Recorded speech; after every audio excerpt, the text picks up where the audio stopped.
কুরআন কুরআন দোস্ত আবু বকর তো জান্নাতের গ্যারান্টি পাইছেন, ওমর তো জান্নাতের গ্যারান্টি পাইছেন, আমার আর তোমার কে এমন গ্যারান্টি দিল যে আমাদের মৃত্যু যন্ত্রণা হবে না? কে গ্যারান্টি দিছে যে আমার কবরের আযাব হবে না? কে গ্যারান্টি দিছে বলো যে আমার জাহান্নামের আযাব হবে না? কে গ্যারান্টি দিছে বলো? ওমর তো গ্যারান্টি পাইছেন ওমরও ফিল জান্নাহ, এরপরেও কাঁদতেছেন। আবু বকর তো গ্যারান্টি পাইছেন আবু বকর ফিল জান্নাহ, তারপরেও কাঁদতেছেন। আমার চেহারার দিকে তাকাইলে দেখলে তো মনে হয় না কোনো মানুষ আখিরাত মুখী, দেখলে মনে হয় না এই মানুষটা মারা যাবে। চুল পাইকা সাদা হয়ে গেছে, এখনো গুনাহ ছাড়তে পারে নাই। দাড়ি পাইকা সাদা হয়ে গেছে, এখনো গুনাহ ছাড়তে পারে নাই। অথচ মালিক ডাকতেছেন, আলাম ইয়ামিনিল্লাযীনা আমানু আন তাখশা কুলুবুহুম লিযিকরিল্লাহ। আল্লাহর ভয়ে গুনাহ ছেড়ে দেওয়া, আল্লাহর ভয়ে দিলটা কেঁপে ওঠার সময় কি হয় নাই? এই সাদা দাড়িওয়ালা বাবা সময় কি হয় নাই? আর কত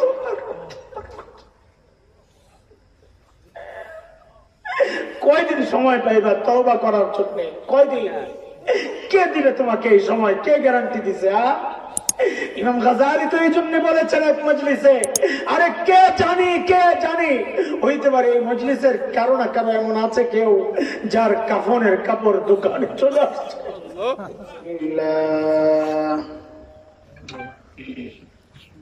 আলহামদুলিল্লাহ নাহমাদুহু ওয়া নাস্তাঈনুহু ওয়া নাস্তাগফিরুহু ونؤمن به ونتوكل عليه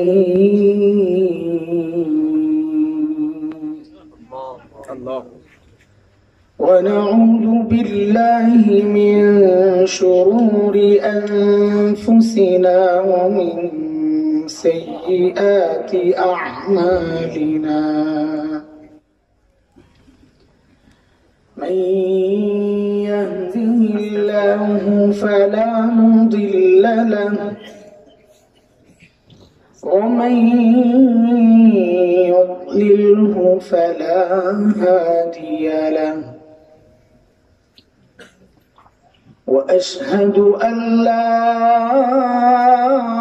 إله إلا الله وحده لا شريك له وأشهد أن سيدنا وسندنا وحبيبنا ومولانا محمدا عبده ورسوله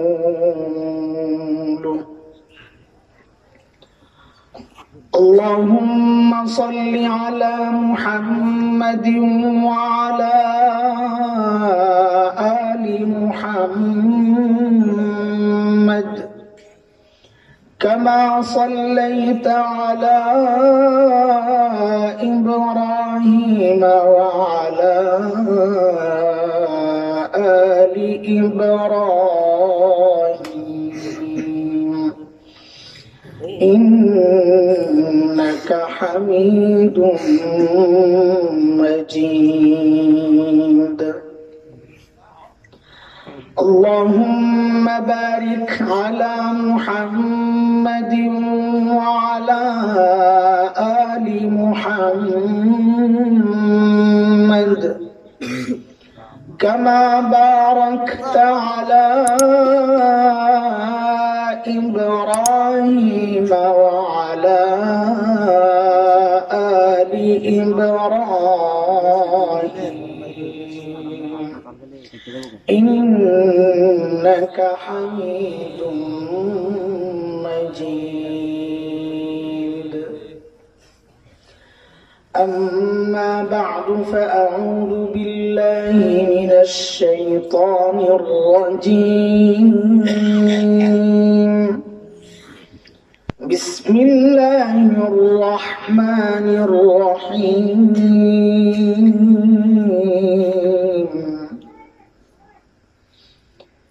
يا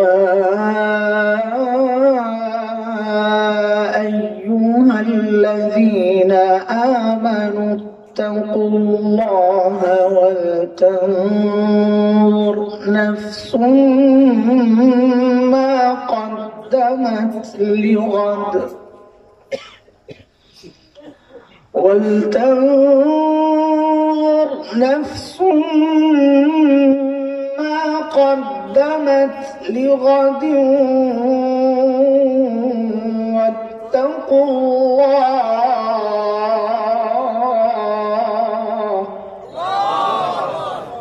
إن الله خبير بما تعملون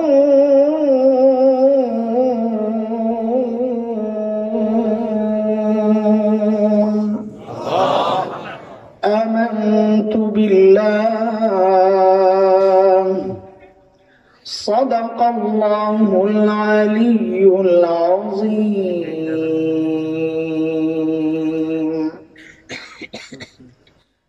মুসলিম দুপুর দারুল মাদ্রাসা ও ইতিমখানার নতুন মসজিদ উদ্বোধন উপলক্ষে আয়োজিত আজকের এই দোয়া মাহফিলের সম্মানিত সভাপতি, উপস্থিত হযরত উলামায়ে কিরাম, মুরব্বিয়ানে ইজম, দূর দূরান্ত থেকে আগত ইসলাম প্রিয় সুধী সমাজ, প্রিয় ছাত্র ভাইয়েরা, পর্দার আড়ালের মা ও বোন, আল্লাহ সুবহানাহু ওয়া তাআলার অশেষ মেহেরবানি আর করুণা দয়া যে মহান মালিক দিন বুঝা দিন মানার জন্য দিন এই মজলিসে আমাদেরকে একত্রিত করেছেন, আলহামদুলিল্লাহ। এটা মালিকের অনেক বড় নিয়ামত আর দয়া। কোরআনে কারীমে আসছে, মালিক বলেন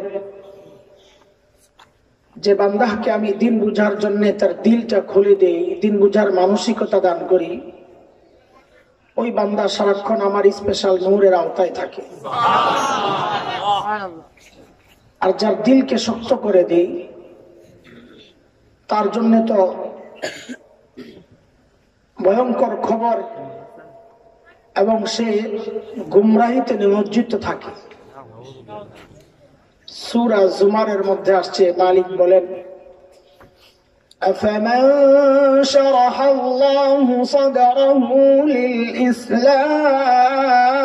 للإسلام فهو على نور من ربه فويل للقاسية قلوبهم من ذكر الله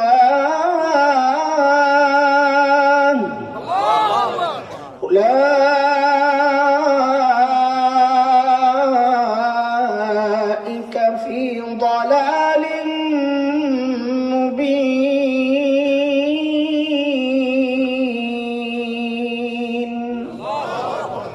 এই আয়াতের মধ্যে রব্বে কারীম এই কথাগুলো বলেছেন। মুহতারাম হাজরিন, যে মহান মালিক এই নিয়ামতে আমাদেরকে ধন্য করলেন, ওই মালিকের শুকরিয়া আদায় করি, আলহামদুলিল্লাহ।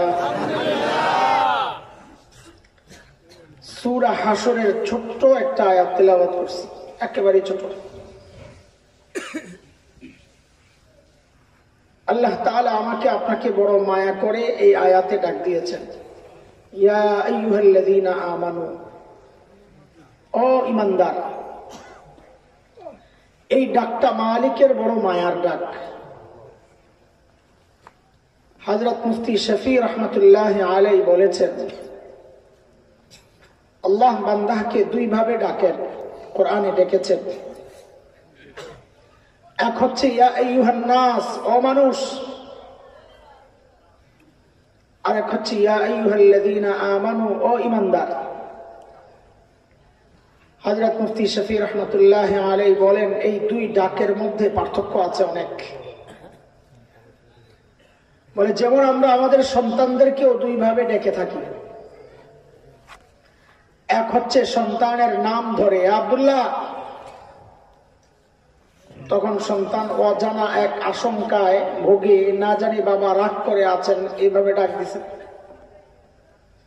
আর যখন বাবা আর সন্তানের যে সম্পর্ক, ওই সম্পর্ক ধরে ডাক দিয়ে বলেন আব্বু, তো বাচ্চা বুঝে বাবা আমাকে মায়া করে ডাক দিছে। ঠিক আল্লাহ যখন বান্দাকে ডাক দেন, ইয়া আইয়ুহান নাস, ও মানুষ, যেন আল্লাহ নাম ধরে ডাক দিচ্ছেন, বুঝে নেওয়া যে আল্লাহ রেগে আছেন, কঠিন কিছু বলতে চাচ্ছেন। আর আল্লাহর সাথে বান্দার যে সম্পর্ক, ঈমানের সম্পর্ক, ওই সম্পর্ক ধরে যখন ডাক দিয়ে বলেন ইয়া আইয়ুহাল্লাযীনা আমানু, ও ঈমানদার, তখন বুঝে নেওয়া আল্লাহ আমাকে আপনাকে বড় মায়া করে ডাক দিয়েছেন।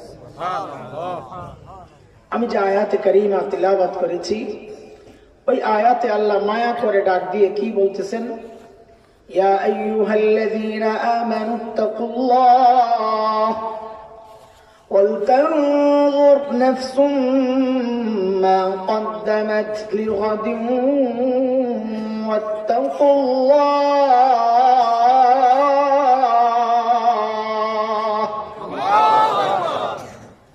দুইটা হুকুম।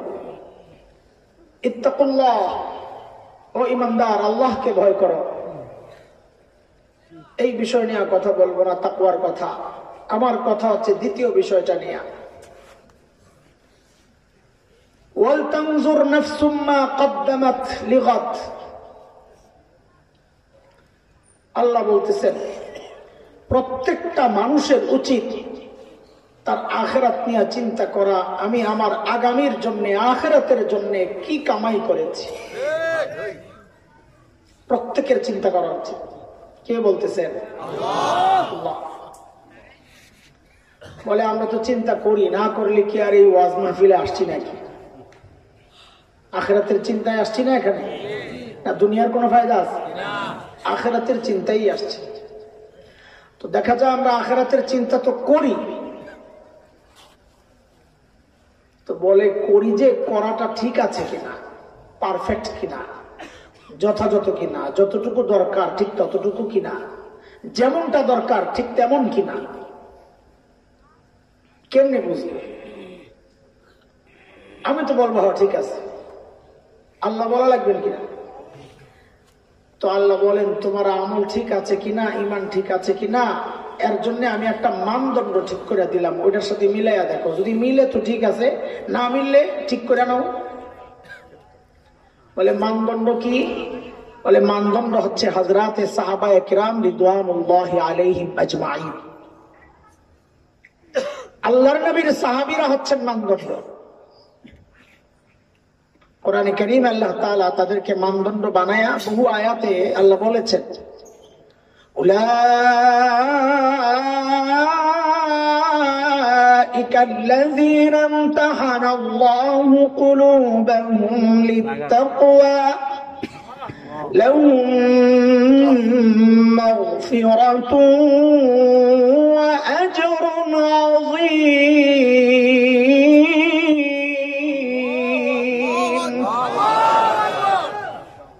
আল্লাহ বলেন সাহাবীদের তাকওয়ার পরীক্ষা আমি নিয়েছি, ওই পরীক্ষায় তারা পাস। সূরা তাওবায় আল্লাহ বলতেছেন والسابقون الأولون من المهاجرين والأنصار والذين اتبعوهم بإحسان رضي الله عنهم ورضوا عنه وأعد لهم جنات تجري تحتها الأنهار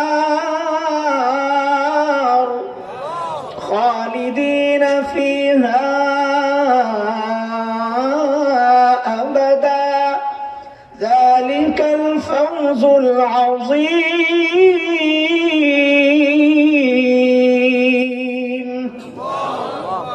আল্লাহ বলেন সাহাবীদের উপর আমি রাজি, যেমন তারা আমার উপর রাজি ছিল। বলে এখন বলে তাদের জন্য জান্নাত তৈরি করে রাখছি। বলে আল্লাহ আমরা বলে ওয়াল্লাযীনা, এই আয়াতই আল্লাহ বলতেছেন ওয়াল্লাযীনা ইত্তাবাউহুম বিইহসান। হ্যাঁ তোমরাও, শর্ত তোমার ঈমানকে সাহাবীদের ঈমানের সাথে মিলাও, তোমার আমলকে সাহাবীদের আমলের সাথে মিলাও। যদি মিলে যায় বান্দা, তোমার উপরেও রাজি, তোমার জন্যও জান্নাত রেডি।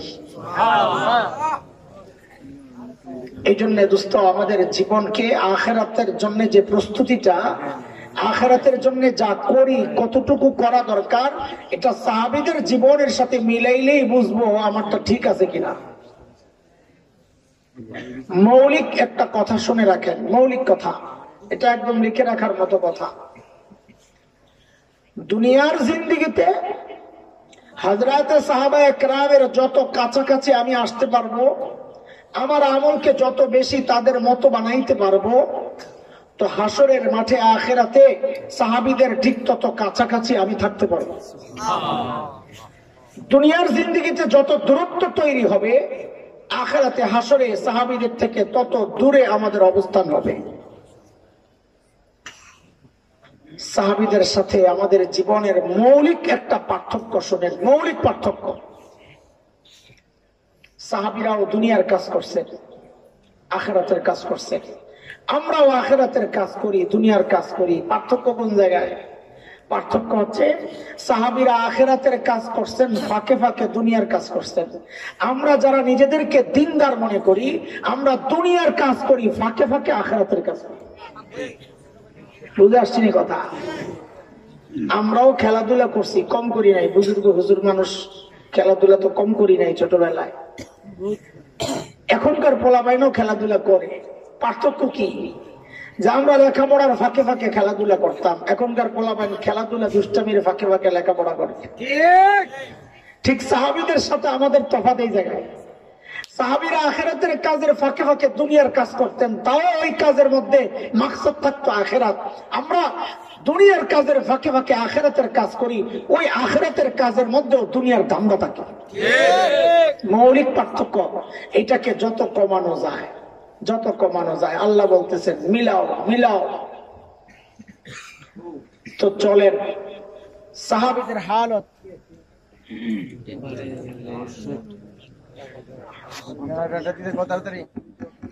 চলে আসছে আলহামদুলিল্লাহ। হায়াতুস সাহাবা, সাহাবীদের জীবন দর্শন, এগুলো আমাদেরকে শোনানো হয়। কেন শোনানো হয় ভাই? মাকসাদ কি? কারি তৈয়ব সাহেব রহমতুল্লাহ আলাইহি বলেছেন, অতীতের বড়দের জীবনী আলোচনার মাকসাদ দুইটা। এক মাকসাদ হচ্ছে ওই ব্যক্তি সম্পর্কে আমার মহাব্বত তৈরি হবে, তার ভালো কথা ভালো দিকগুলো শুনে শুনে তো আমি তার জন্য দোয়া করব, এটা এক মাকসাদ। দ্বিতীয় মাকসাদ হচ্ছে যে তিনি কোন কারণে এত উঁচুতে উঠলেন, ওই কারণগুলো বের করা, বের করে নিজে এর উপর আমল করার চেষ্টা করা, এটা হচ্ছে মাকসাদ। সাহাবীদের জীবনী আলোচনার মাকসাদ এটাই, গল্প শোনানো মাকসাদ না। মাকসাদ হচ্ছে তাদের জীবনের সাথে নিজের জীবনকে মিলাইয়া দেখা। তফাৎ কত? যত তফাৎ তত দূরে আখিরাতে, যত কাছে তত কাছে আখিরাতে। বুঝে আসছি আপনাকে কথা? আমি আস্তে আস্তে আগাইতেছি, যেন বুঝে বুঝে আগান। আমাদের ধরনটাই এমন, ধীরে ধীরে ধীরে ধীরে আগাইতে আগাইতে মূল কথা লাস্টে বলবো 4-5 মিনিটের মধ্যে। মূল বয়ান 4-5 মিনিট, ওই 4-5 মিনিট মূল কথাটা বুঝাইতে বুঝাইতে 1-1.5 ঘন্টা সময় ব্যয় করতে হয়। বুঝাইয়া বুঝাইয়া বুঝাইয়া বুঝাইয়া জায়গা মতো নিয়ে নে, এই পোটলা ধর বাড়িতে যা। আয় মালিক। চলেন সাহাবীদের জীবনের হালত একটু দেখি। কিসের হালত? আখিরাতের প্রস্তুতির হালত। তারা কিভাবে আখিরাতের প্রস্তুতি নিছেন, আমি কিভাবে নিচ্ছি। হযরত আবু বকর সিদ্দিক রাদিয়াল্লাহু আনহু যখন খলিফা,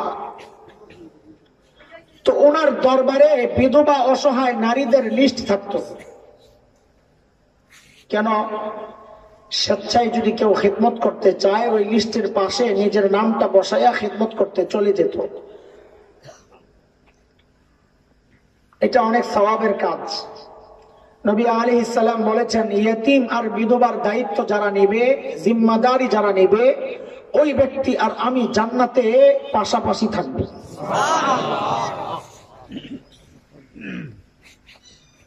তো সাহাবায়ে কেরাম যার যার মতো করে লিস্ট দেখে দেখে নাম লাগায়া কাজ করতে যান গা। এগুলো তো আমরা শুনলে কেমন কেমন লাগে, কারণ তো আমরা ওই যুগে আছি, অন্য বিধবার খেদমত করবো তার দূরের কথা, নিজের বিধবা মায়ের খেদমতের তৌফিক তো হয় না। কপাল কপাল পোড়া কপাল, মরে যান জানোয়ার কথা।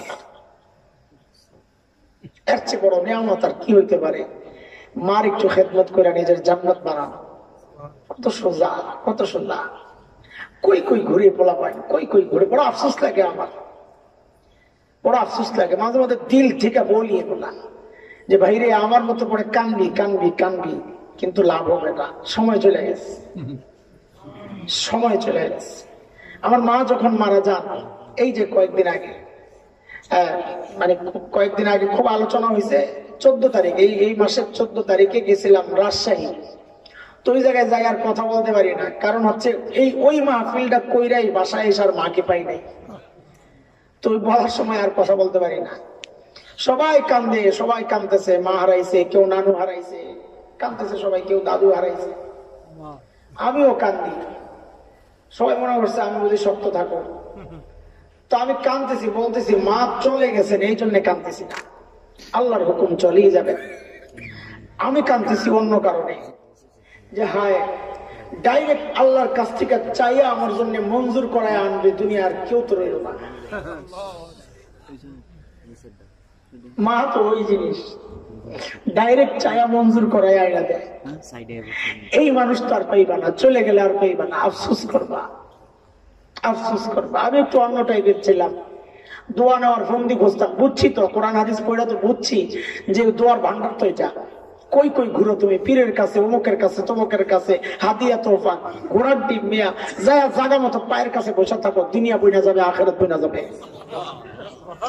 আমি যাই গুতাগুতি করতাম, দুষ্টামি করতাম। শুনলে হাউকে বলাবেন যে এই বুড়া বয়সে এই কাম করছে। আমি যাই মান নাক টান দিতাম, কানের মধ্যে গুতা মারতাম, নাকের মধ্যে আঙুল ঢুকাই দিতাম। বাচ্চা বাচ্চা, কারণ আমি বুঝতাম যে মা সে চায় তার বাচ্চা বড় হইলেও বাচ্চা থাকুক। কোন মায়ের কাছে সন্তান বুড়া হয় না, বাচ্চাই থাকে। আস্তে করে যায় কোলে শুয়ে পড়তাম, আস্তে করে যায় জড়ায় ধরা বসে থাকতাম। মা হাসতেন, কানতেন, মাঝে মধ্যে হাত উঠাইতেন, আল্লাহ আল্লাহ, হাত উঠাইতেন, কানতেন, আয় মালিক। মাহফিল করে ঘরে আসতাম, বেশিরভাগ তো তাহাজ্জুদের ওয়াক্তে ঢুকতাম। তো ঢুকলে দেখা যায় তো সব তো ঘুম, বিবি ঘুমায়, বাচ্চারা ঘুমায়। আয় একজন মানুষ বসে রয়েছেন জায়নামাজে, ঘুম নাই, ঘুম নাই। যায় পিছন দিয়া জড়াইয়া ধরতাম, মা ঘুমান না। তো কানতেন, দেখতাম কানতেছেন, কেন কানতেন, ঘুমান না কেন? বলে বাবা যতক্ষণ বাহিরে থাকো ঘুম তো আসে না। এইরকম মানুষ তো দুনিয়ার পাইবা না, এটা মা ছাড়া কারো পক্ষে সম্ভব না। যদি চাও দুনিয়া বনে যাবে, যদি চাও আখিরাত বনে যাবে, সুযোগ আছে। যায় মাথাটা নোয়া দাও মায়ের সামনে, হাতটা মাথায় ভুলায় নাও, ভুলায় নাও। মরে গেলে আফসোস করবা, কানবা, কিন্তু কাজ হবে না। থাকতে মূল্য দাও ভাই, থাকতে মূল্য দাও। যাই হোক, বলতেছিলাম হযরত আবু বকরের সময় এই সিস্টেম ছিল। বিধবা অসহায় নারীদের খিদমতের জন্য মানুষ স্বেচ্ছায় যেত। সাহাবায়ে কেরাম আখিরাতের প্রস্তুতি সাহাবীদের, ওইটা শোনাইতেছি। একদিন হযরত ওমর রাদিয়াল্লাহু আনহু চিন্তা করছেন আমিও কোন বুড়ির খিদমত করব। দেখেন ওমর কত বড় মানুষ, আখিরাতের চিন্তা, কামাইতে হবে। আমরা তো খালি ধান্দা খুঁজি, কোন দিক দিয়ে 2 পয়সা আসবো, খালি ধান্দা। সাহাবায়ে কেরামও ধান্দা করতেন, খালি কোন দিক দিয়ে আসবে, তবে দুনিয়ার না আখিরাতের। হযরত ওমর লিস্ট দেখে দেখেন যে সব নাম বুকড, একটা নাম খালি, যার পাশে কারো বুকিং নাই, নাম নাই, খাদেমের নাম নাই। ঠিকানা নিয়ে হযরত ওমর চলে গেছেন পরদিন ফজরের পর ওই বুড়ির বাড়িতে। কখন? কথা তো বলেন। ঘুমাইছেন? ঘুমাইছেন। জিহাদি সাহেব এতক্ষণ এত চিল্লাইলেন, এত চিৎকার করলেন, যদি এরপরও কেউ ঘুমায় তো তার কানের চিকিৎসা দরকার। আল্লাহর বান্দা, জিহাদি মানুষ তো, জিহাদি কথা না বললে তো হয় না। নামের সাথে কামের একটা মিল আছে। মাশাআল্লাহ, জজবাতি মানুষ, খুব জজবাওয়ালা। আল্লাহ জবানে আরো বরকত দেন, ইলমে আমলে বরকত দেন। আমাকে খুব মহব্বত করে, বেশি করে, বলে ফেলে খুব বেশি। মাঝে মাঝে আমার নিজেরই হাসি পায়। বরকত মানে ভিতরে ভিতরে মনে হয় যে যা বলতেছে আবার ধোকায় পড়িস না, মনে করিস না অরিজিনাল সব। এটি মহাপুজ করে বলতেছে আসলে তোর মধ্যে নাই, এটা নিজের বুঝাই তখন যে ধোকায় পড়িস না পাগল। আমরা তো একটু ফুলে কেউ একটু একটু হাওয়া দিলে আর ফেলতে থাকি, তো নিজের বুঝাই টায়ার হইস না, টায়ার হইস না, রেলগাড়ির চাক্কা হইয়া বয়া থাকছে, পাম্প চলে না। ধোকা ধোকা কিচ্ছু নাই এর মধ্যে। এক ধোকা তো বড়, এটা খুব বলি আমি বয়ানের মধ্যে। মুফতি লাগায় অনেক জায়গায়, এরা লাগায় না, এরা জানে। মুফতি লাগায়, আল্লামা লাগায়, আল্লাহ রে আল্লাহ, কি মিথ্যা কথা। পাবলিক তো ধোকায় পড়ে যাবো না জানি, অনেক বড় হুজুর আনছে দাওয়াত দিয়া। আমি তো না মুফতি না আল্লামা, একটা পড়ি নাই আমি, আমি বলে মুফতি হয়ে গেছি। মানুষ লাগায় মজা পায়, আয়োজকরা লাগায় বেশি, কারণ এরা পাবলিককে বোঝায়। ছোট মোটো হুজুর আই নাই কইলাম, দাওয়াত দিছি বড় হুজুর মুফতি আবার কি আল্লামা। সুবহানাল্লাহ। হযরত ওমর বুড়ির বাড়ি দরজা নক করে বলে, মা আপনার ঘরের কাজগুলো করার জন্য আমি ওমর ইবনুল খাত্তাব রেডি, আপনি দেন কি কাজ করতে হবে।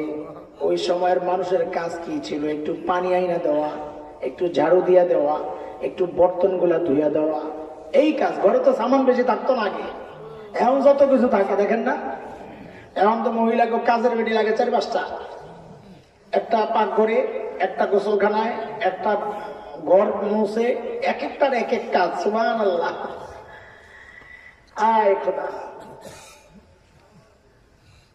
নারী অধিকার নিয়ে আন্দোলন করে যে সমস্ত নারীবাদী মহিলারা, এক ঘরে কাজের মহিলা সবচেয়ে বেশি।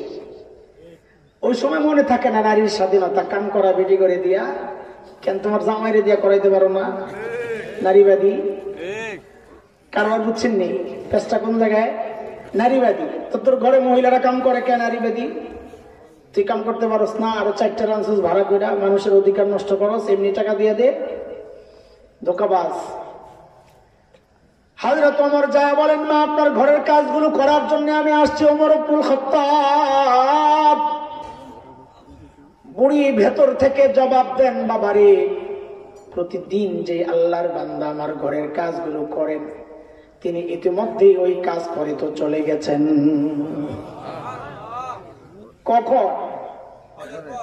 কথা বলে না? ওই সময় বলতেছিলাম ঘুমিয়ে গেছে, এখান থেকে তো জাহাদি বাইরে গেলাম। ঘুমাইছেন নি? সত্যি কর, কে কে ঘুমাইছেন একটু হাত তোলেন তো, আগে দিয়ে গেল আমি।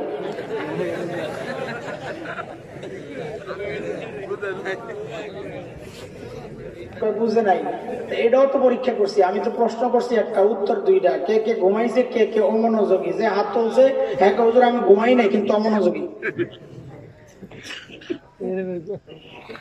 হযরত ওমর চিন্তা করলেন, তাইলে আমাকে আরো সকালে আসা লাগবে, কাজ তো পাইলাম না।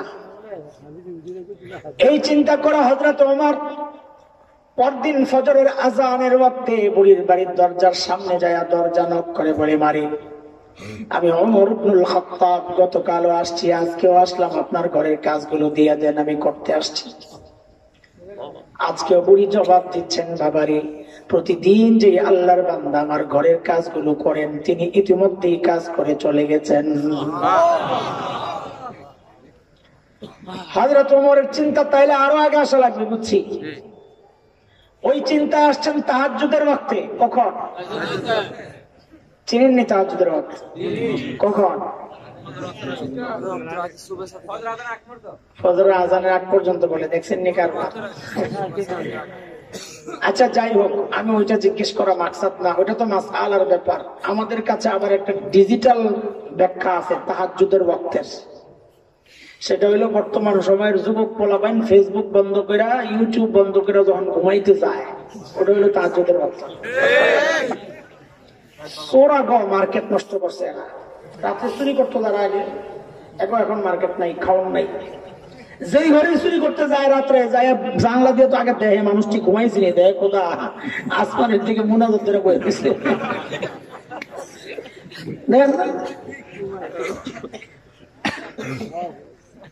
তাহাজ্জুদের ওয়াক্তে হযরত ওমর হাজির, বলে, মারে আপনার ঘরের কাজগুলো করতে আসছি, 3 দিন আসলাম, নিশ্চয় আজকে খালি হাতে যাবো না রে মা। বুড়ি ভেতর থেকে আজকে ও হযরত ওমরকে অবাক করে জবাব দিচ্ছেন, বাবারে প্রতিদিন যে আল্লাহর বান্দা এই কাজগুলো করেন, তিনি ইতিমধ্যে কাজ করে চলে গেছেন। হযরত ওমর কয় কারবারটা দেখছো? বুড়ি যে এই বেটা কাটা আমি চিনি না। দেখতে কেমন? গায়ে আমি তো দেখি নাই। কি করে? আয়েশা দরজায় থাপ্পড় দেয়, আমি ভিতরে চলে যাই, কাম করে যাওয়ার সময় আবার থাপ্পড় দেয়, আমি বাইর হই। হযরত ওমরকে আমার কাম লাগবে না, আগে ওই বুজুর্গ বাইর করা লাগবে। কে গভীর রাতে এসে বুড়ির বাড়ির কাম করে? ওই চিন্তায় হযরত ওমর পরদিন এশার নামাজের পর পর বুড়ির বাড়ির সামনে, দরজার সামনে ঝোপের আড়ালে চুপচাপ বসে আছেন। দেখবেন কে এই বুড়ির কাজ গোপনে গোপনে করে যায়। হযরত ওমর লক্ষ্য করলেন গভীর রাত, এক আল্লাহর বান্দা চুপে চুপে পা টিপে টিপে আগাইতেছে চোরের মতো, খালি পায়ে, জুতা নাই। হযরত ওমর রেডি, আসেন কে আপনি দেখি। যেই না সামনে আসছে, সামনে দাঁড়া বলে মানতে হয় কে? অন্ধকার। কারবারটা দেখেন, একে তো অন্ধকার, মানুষটা একা, আবার ওমরের বিকট আওয়াজ, ওমর আওয়াজ ছিল গর্জন। তিনটা একসাথে হয়েছে। এই তিনটা যদি আমার সাথে হইতো একসাথে, তো আমি তো কাপড় নষ্ট করতাম, যা করে আল্লাহ। কিন্তু এই জায়গায় ঘটছে উল্টাটা। হযরত ওমরের আওয়াজ ওই ব্যক্তি ভয় পাবেন থাক দূরের কথা, উল্টা হযরত ওমর নিজেই চমকায় গেছেন। যাকে দেখছেন, দেখেন যে আর কেউ না, খলিফাতুল মুসলিমিন আবু বকর সিদ্দিক রাদিয়াল্লাহু আনহু। ওমর তো অবাক হয়ে গেছে। আবু বকর আপনি? পায়ের দিকে তাকায় দেখে জুতা নাই। এই জুতা নাই কেন? এটা মহব্বতের কথা, আবার মনে করেন না ঝগড়া করতেছে। ওমর আবু বকরকে বড় মহব্বত করতেন, কিন্তু একটা জায়গায় ছাড় দিতেন না, খালি লাইগা থাকতেন যে খালি কেমনি আবু বকর একটু বেশি আমল করে নবীর কাছে একটু বেশি প্রিয় হওয়া যায়, কিন্তু পারতেন না, হাইরা যাইতেন সবসময়।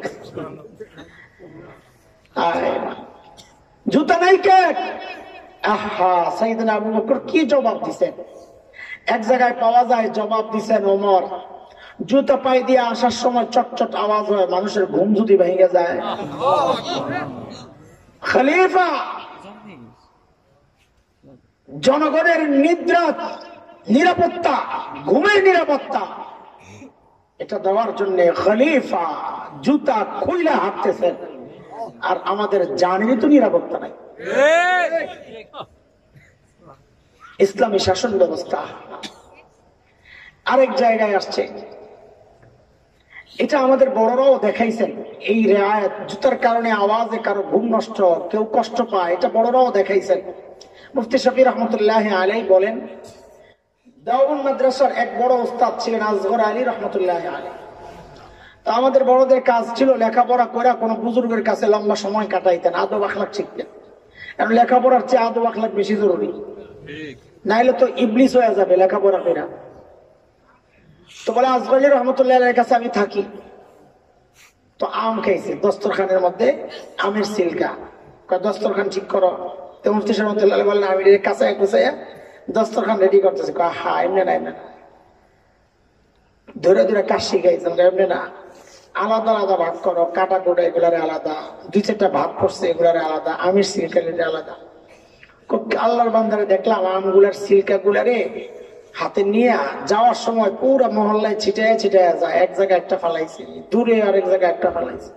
হযরত এই কামটা কেন করলেন জানার জন্যে। তো বলে, ভাইরে আমগুলার সিলকা গুলো এক জায়গায় ফালাইলে কেউ যদি দেখে, দেখে ভাববে লোকটা কতগুলো আম খাইছে, আরে আমার কপালে তো আম খাওয়ার তৌফিক হইল না, সে কষ্ট পাইল। হাঁটে হাঁটে মুফতি শফি রহমতুল্লাহ আলাইহি বলেন, হাঁটতেছে, রাত্রে হাঁটতেছে, হঠাৎ একটা বাড়ির সামনে যায় জুতাটি খুলছে, খুলে হাতে নিয়ে চলে যাইতেছে, সামনে যায় জুতাটা আবার করছে। বলে, হুজুর বুঝলাম না কিছু, এই জায়গায় জুতা খুলে হাঁটলেন কোনো বরকতের জায়গা কিনা? না না, এই জায়গায় একটা পতিতার ঘর আছে। পতিতা তো বুঝেন, দেহ ব্যবসায়ী, তার ঘর আছে, অমুসলিম। তখন তো ব্রিটিশ আমলে সবাই একসাথে থাকতো। অমুসলিম পতিতার ঘর, এক সময় তার রূপ যৌবন ছিল, মানুষ গ্রাহক আসতো তার কাছে, পয়সা কামাইতো। এখন তার বয়স হয়েছে, গ্রাহক আসে না। আমি জুতা পরে যাব, চটচট পুরুষের জুতার আওয়াজ আসবে, মহিলাটা আশাবাদী হবে, না জানি আমার কোন গ্রাহক আসছে। যখন আমি চলে যাব সে কষ্ট পাবে, আশাহত হবে যে হায় আমার তো কোনো গ্রাহক আসলো না, এই কষ্টটা যেন পতিতায় না পায়, ওই জন্য জুতাটা খুইলে তারপর আমি যাই। চিন্তা করছে আছে প্রতিবেশীর ব্যাপারে এরকম কোন চিন্তা আমাদের? কষ্ট পাইলো না, আরাম পাইলো না, কি হইলো, ওগুলো কোনো দেখার বিষয় না, বাস চলছে যার যার মতো। এটা দিন না, এটা দিন না। এই এক জবাব হযরত ওমর দিলেন। আরেক জায়গায় পাওয়া যায় জবাব দিয়েছেন ওমর, জুতা পরলে চটচট আওয়াজ হয়, লোকে জেনে যায় কেউ একজন আসছে বুড়ির কাজ করার জন্য। ওমর, আমি তো মানুষকে জানাইতে চাই না, আমি যে মালিককে জানাইতে চাই, শুধু ওই মালিক জানুক, আর যেন কেউ না জানে। অথচ আমরা আমল করি, কেউ না দেখলে শান্তি লাগে না, কেউ না দেখা পর্যন্ত কলিজা ঠান্ডা হয় না। আমি যে বুজুর্গ, এটা তো আগে মানুষটার পাওয়া লাগবে, আল্লাহটার পাওয়ার আগে। আমলের হালত, এই আমল দিয়ে আবার জান্নাত আশা করে। এইবার হযরত ওমর বলেন, আচ্ছা বুঝলাম সুফি সাহেব, বলেন কাজ করতে আপনি আসছেন কেন, বিষয় কি? সারাদিন প্রশাসনিক কাজে ব্যস্ত থাকেন, এই কাজগুলো আমাদেরকে দিলে হয় না, আমরা পারি না, আপনাকে আসতে হয়। হযরত ওমর কি জবাব দিলেন, ওই জবাবটাই হচ্ছে বয়ানের মূল কথা, মূল পয়েন্ট। অল্প কথা বলেছি আমি, আমার বয়ান হলো 5-7 মিনিটের, কিন্তু ওইটা বুঝাইতে বুঝাইতে লাগে 1.5 ঘন্টা 2 ঘন্টা। এই জবাবটাই কথা। কি জবাব দিলেন আবু বকর?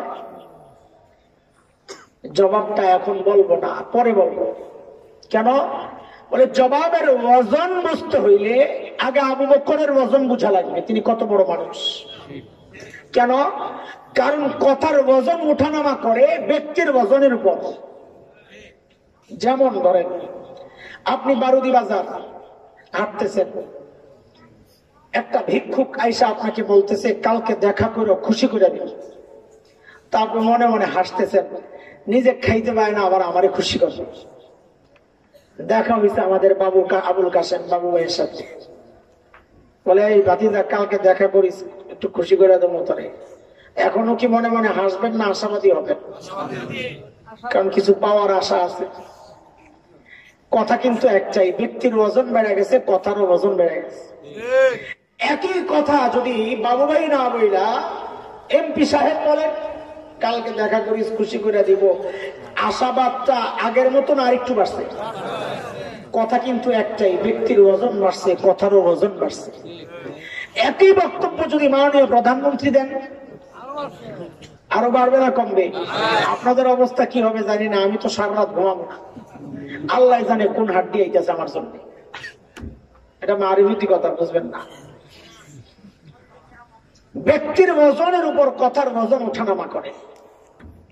হযরত আবু বকর কি জবাব দিলেন, ওই জবাবটার ওজন কত এটা বুঝতে হলে আগে আবু বকরের ওজন বুঝা লাগবে, আবু বকর কত বড় মানুষ। নাইলে ওই কথার দাম আপনার কাছে আসবে না, দাম থাকবে না। একদিন আম্মা জানা আয়েশা রাদিয়াল্লাহু আনহা মদিনার স্বচ্ছ পরিষ্কার আকাশের দিকে তাকায় তাকায় দেখেন লক্ষ লক্ষ নক্ষত্র দেখা যায়। আম্মা জান আল্লাহর হাবিবের কাছে আয়েশা জিজ্ঞেস করলেন, ইয়া রাসূলুল্লাহ, ওই যে লক্ষ লক্ষ নক্ষত্র দেখা যায়, ওগো আল্লাহর হাবিব, আপনার উম্মতের মধ্যে এমন কেউ কি আছেন যারা আমলের পরিমাণ ওই নক্ষত্রের চেয়েও বেশি? কেউ কি আছেন ইয়া রাসূলুল্লাহ? আল্লাহর হাবিব বলেন, আয়েশা আছে একজন। কয়জন বলেন? কত বলে? আম্মা জান তো মনে মনে খুশি, বুঝছি তো ওই একজন কে, আমার আব্বাই তৈব, আবু বকর ছাড়া কে হবো? বাইরে কারা কথা কর, কথা বলিস না রে বাপ, বাইরে কারা কথা বলে? কথা বলো না ভাই, একদম মাদ্রাসার গেটের বাইরে যায় বলো, আমাদের ডিস্টার্ব হয়। দরকার লাগে 10 টাকা লয়ে যাও, বাইরে যায় চকলেট খাও।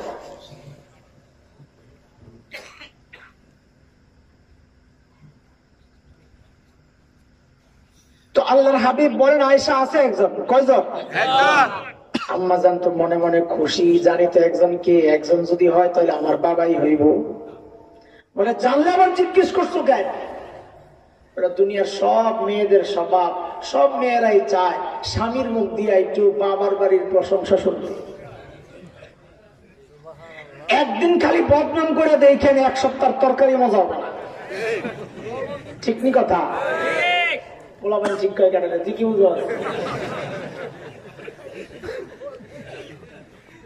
এটা কিন্তু ভালো দিক, এটা হাসির দিক না, এটা তোমার জন্য লজ্জা। লজ্জা এই কথাটা যে বললাম যে বাবা মারে খারাপ বললে তার কষ্ট লাগে, সে মন খারাপ বসে বসে থাকে, এটা তার জন্য এটা প্রশংসা, তোমার জন্য লজ্জা। কেন? কারণ এই বউ যখন তোমার বাবা মার বদনাম করে তোমার কষ্ট লাগে না, বউর বদনাম শুই না, ওই মোটর যে ছেড়ে দেয় যায় বাবা মার সাথে যায় খারাপ আচরণ তুমি করো। তাহলে ভালো কে, তুমি না বেরি? হাসলা তো খুব ভালো, শরম থাকার কথা। আমি হাসো আবার, এটা তো তার জন্য প্রশংসা। নিজের বাবা মারে খারাপ বললে কষ্ট লাগবে না কেন? তোর বাবা মারে খারাপ বললে তো বউ তোর কষ্ট লাগে না, উল্টা বউর কথা শুই না যায় বাবা মার সাথে খারাপ আচরণ করস।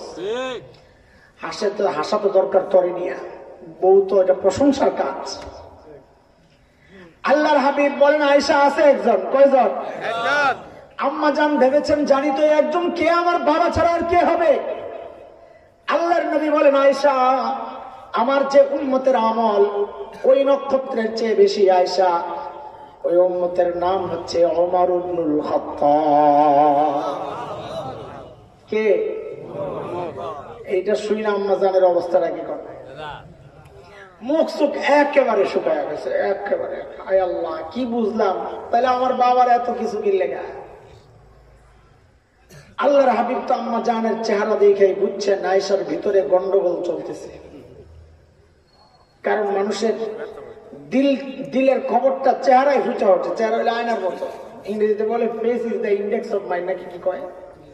যে মানুষের মাইন্ডে কি আছে না আছে চেহারায় ফুটে। মন খারাপ হলে এটাও বোঝা যায়, খুশি থাকলে এটাও বোঝা যায়, ঠিক নেই? আম্মা জানের চেহারা দেখে নবী বুঝছেন আয়েশার ভিতরে গন্ডগোল চলতেছে। আল্লাহর হাবিব বলেন আয়েশা তুমি কি ভেবেছিলা তোমার বাবার নাম বলবো? আয়েশা না না, শোনো আয়েশা, তোমার বাবার হিসাবটাই তো আলাদা। আমার গোটা উম্মতের আমল যদি এক পাল্লায় রাখা হয়, আর একা তোমার বাবা আবু বকরের আমল যদি আর এক পাল্লায় রাখা হয়, তো আবু বকরের আমলের পাল্লা ভারী হয়ে যাবে। আবু বকরের মর্যাদা এত। কথার ওজন বোঝানোর জন্য আবু বকরের মর্যাদা বুঝাইতেছি আগে, বুঝে আসছেনি কথা? একদিন হযরত ওমর আসছেন, আয়েশা বলে আবু বকর আপনার সাথে একটা চুক্তি করতে চাই। চুক্তি কি? চুক্তি। আবু বকর সরল সোজা মানুষ, কি চুক্তি করবেন কোন? আবু বকর আমার জীবনের যত আমল আছে। কে বলতেছেন? ওমর। আমার জীবনের যত আমল আছে। ওমরের আমল কত? ওই যে নক্ষত্রের চেয়েও বেশি। নক্ষত্র মানে সংখ্যা না, পরিমাণ। এক এক নক্ষত্র এই দুনিয়ার লাখ গুণের বড় বড়। এই সব নক্ষত্রের চেয়ে বেশি ওমরের আমল। তো ওমর এসে বলতেছে আবু বকর আমার জীবনের যত আমল আছে সব আপনাকে দিয়ে দিতে চাই। আবু বকর চিন্তায় পড়ে গেছে, ওমর তো ভালো মানুষ, সারা জিন্দিগি আমার সাথে আমল নিয়ে করলো ঠেলাঠেলি প্রতিযোগিতা, আর উনি বলে এখন সব দিয়ে দিবে। এখানে কোনো ঘাপলা আছে? আবু বকর মানুষ সরল সোজা, কিন্তু ব্যাককল তো না। আরে ব্যাককল এক জিনিস, সরল সোজা আরেক জিনিস, বিচক্ষণ এক জিনিস, পাটমার আরেক জিনিস। ওলামায়ে কেরামকে দেখলে অনেকে মনে করে ব্যাককল, দুনিয়ার কিচ্ছু বুঝে না। ওলামায়ে কেরাম বিচক্ষণ, সহজ সরল, তোর মতো বাটপার বাট্টা। অনেক মানুষ আছে আলেম দেখলে মনে করে এরা দুনিয়ার কিচ্ছু বোঝে না, এরা সমাজের বোঝা। আল্লামা মুস্তাফা আল হুসাইনি রহমতুল্লাহ আলাইহির নাম শুনছেন? অনেক বড় মুফাসসির ছিলেন। আমাদের আল্লামা ওলিপুরি হাফিজাহুল্লাহর সমসাময়িক ওই লেভেলের ওয়াইজ বক্তা মুফাসসির। হুজুর এক মাহফিলের পরে হাইওয়ে রোডে রেস্টুরেন্টে খাইতে বসছেন। এটা আমাদের অনেক সময় করতে হয়, মাহফিল শেষে হোটেলে খাই। কেন? কারণ এটা সব জায়গায় না, কোন কোন জায়গায় এমন হয়ে যায় যে মাহফিলের আগে বহু দূর থেকে হুন্ডা দিয়া স্লোগান দিতে দিতে নেয়, ওয়াজ টোয়াজ করার পর বক্তারে আর চিনে না। তখন ওই না খাইয়া বের হইতে তাড়াতাড়ি ইজ্জতটারে হাতে লইয়া পকেটে লইয়া। এই জন্য আপনি আসার আগে খাইয়া লইছে, পরে কোনটা হয় ওয়াজ পছন্দ না হইলে বাবু মাই না খাওয়াইয়া বিদায় করে আল্লাহ। রেস্টুরেন্টে বসছে হযরত মুস্তাফা আল হুসাইনি রহমতুল্লাহ আলাই খাইতে, প্লেটটারে 4টা চুইটা খাইতেছেন, হাড্ডি একটা ছিল ওটারে চাবায়া চুবায়া সুন্দর করে খাইতেছেন সুন্নত তরিকায়, যেগুলোর মধ্যে বরকত আছে। পাশের টেবিলে এক ভদ্রলোক বসে বসে চা খায়। কি খায়? চা। দুনিয়া বহু মানুষ এমন আছে যে দাড়িওয়ালা টুপিওয়ালা দেখলে চুলকানি শুরু হয়, আছে না এরকম? বহু মানুষ আছে, না আমি মুসলমান, আসলে মুনাফিক। ওই ভদ্রলোক ওই টাইপের, হুজুর দেখতে পারে বসে বসে চা খায়। তো মাথায় আসছে হুজুর যেমনি হাড্ডি চাবাইতেছে এই সুযোগটারে হাতছাড়া করা যাবে না, হুজুরে যাই একটু সাইজ করা লাগবে। 4 কাপটা হাতি নিয়ে হুজুরের টেবিলের সামনে এসে দাঁড়ায় বলে, এক্সকিউজ মি। হুজুর বলে, ইয়েস বলেন। বলে, একটা কথা জানতে চাই। বলে, বলেন না। বলে, আচ্ছা হুজুর, আপনাদের এলাকায় কুকুরে কি খায়? দেখছেন নি কারবার? ওই যে হুজুর হাড্ডি চাবাইতেছে ওইটারে হুজুরের কুকুরের সাথে মিলাইছে নিয়ে। আপনাদের এলাকায় কুকুরে কি খায়? মনে করছে হুজুর তো কান্দা কাইটা শেষ হয়ে যাবো এমন এক কথা জিজ্ঞেস। হুজুর যে বিটি সেটা তো টের পায় নাই, দেখতে না দেখা যায় এরকম, আসলে তো জিনিস। হুজুর দেরি করে নাই, হুজুর হুজুরের মতো হাড্ডি চাবাইতেছে আর যে আপনাদের এলাকায় কুকুরে কি খায়? হুজুর হাড্ডি চাবাই আর আমাদের এলাকায় কুকুরে চা খায়।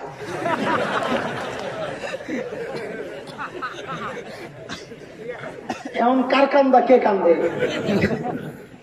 হুজুরের বেকল মনে করছিল না।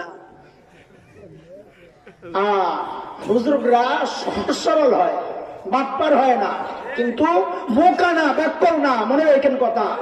আলেমনে বেকল মনে করলে এরকম মাঝে মাঝে ধরা খাওয়া লাগবে, মনে রেখো। ঠিকও বলে না, কারণ পাবলিক বেশি তো। এই জায়গায় ঠিক বলতো তোমাকে অলসতা, কারণ হুজুর কম। কাসেম নানতুবি রহমতুল্লাহ আলাইহির নাম শুনছে? দারুল দেওবন্দ মাদ্রাসার প্রতিষ্ঠাতাদের একজন, ইংরেজ বিরোধী আন্দোলনের বড় সিপাহ সালার। ইংরেজরা ধরার জন্য উনি যে মসজিদে থাকতেন, ছাত্তা মসজিদ, দেওবন্দ মাদ্রাসার পাশে ছোট্ট মসজিদ, ইংরেজরা ঘেরাও করছে চারিদিক দিয়া, কাসেম নানতুবিকে গ্রেফতার করবে। তো ভিতরে ঢুকে দেখে এক আল্লাহর বান্দা গেঞ্জি গায়ে দেওয়া, লুঙ্গি পরা, ঝাড়ু দিতেছে। তো ওইটাই কাসেম নানতুবি, এরা তো বুঝে নাই। এরা মনে করছে কাসেম নানতুবি এত বড় বিপ্লবী, অন্তত পেটটা তো দেমবাগি হুজুরের মতো হওয়ার কথা। যা জিজ্ঞেস করতেছে, কাসেম নানতুবি কাহায়? আরে কাসেম নানতুবি কই? এখন কাসেম নানতুবি যদি বলেন নাই হো তো গ্রেফতার করে, আর যদি বলে মুঝে পাতা নেই, আমি জানি না, তা তুমি তা। কত সচেতন মানুষ, আল্লাহ ওয়ালা, দুনিয়ার কিচ্ছু বুঝে না। কাসেম নানতুবি যেই জায়গায় দাঁড়াইয়া ছিলেন ঠিক ওখান থেকে একটু সরছেন, জায়গা থেকে সরছেন। তো আগের জায়গাটা খালি হয়েছে না? তো সরার সময় এমন একটা ভাব রয়েছেন, কথাটা বুঝতে একটু দেরি হয়েছে।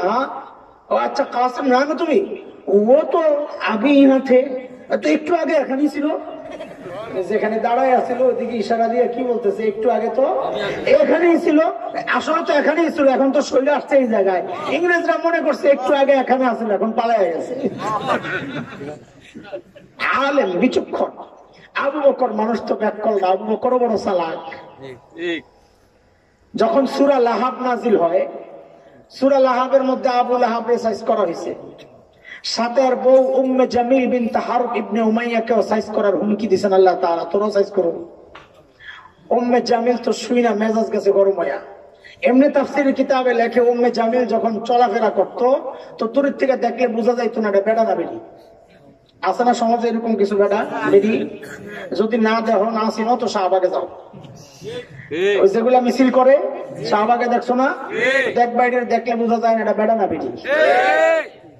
অনেক সময় বেড়াটিরও বেড়ি মনে হয়, কারণ এটি ওই যে পিছন দিয়ে চুল রাখে, আবার এটা কোপাও বাঁধবে। দেখছো না এগুলা বদজাত গুলা, হিরুঞ্চি বাড়ি। হেরোনের তো দাম বেশি, গাঁজা খায়, গাঁজা কম দামে এটা।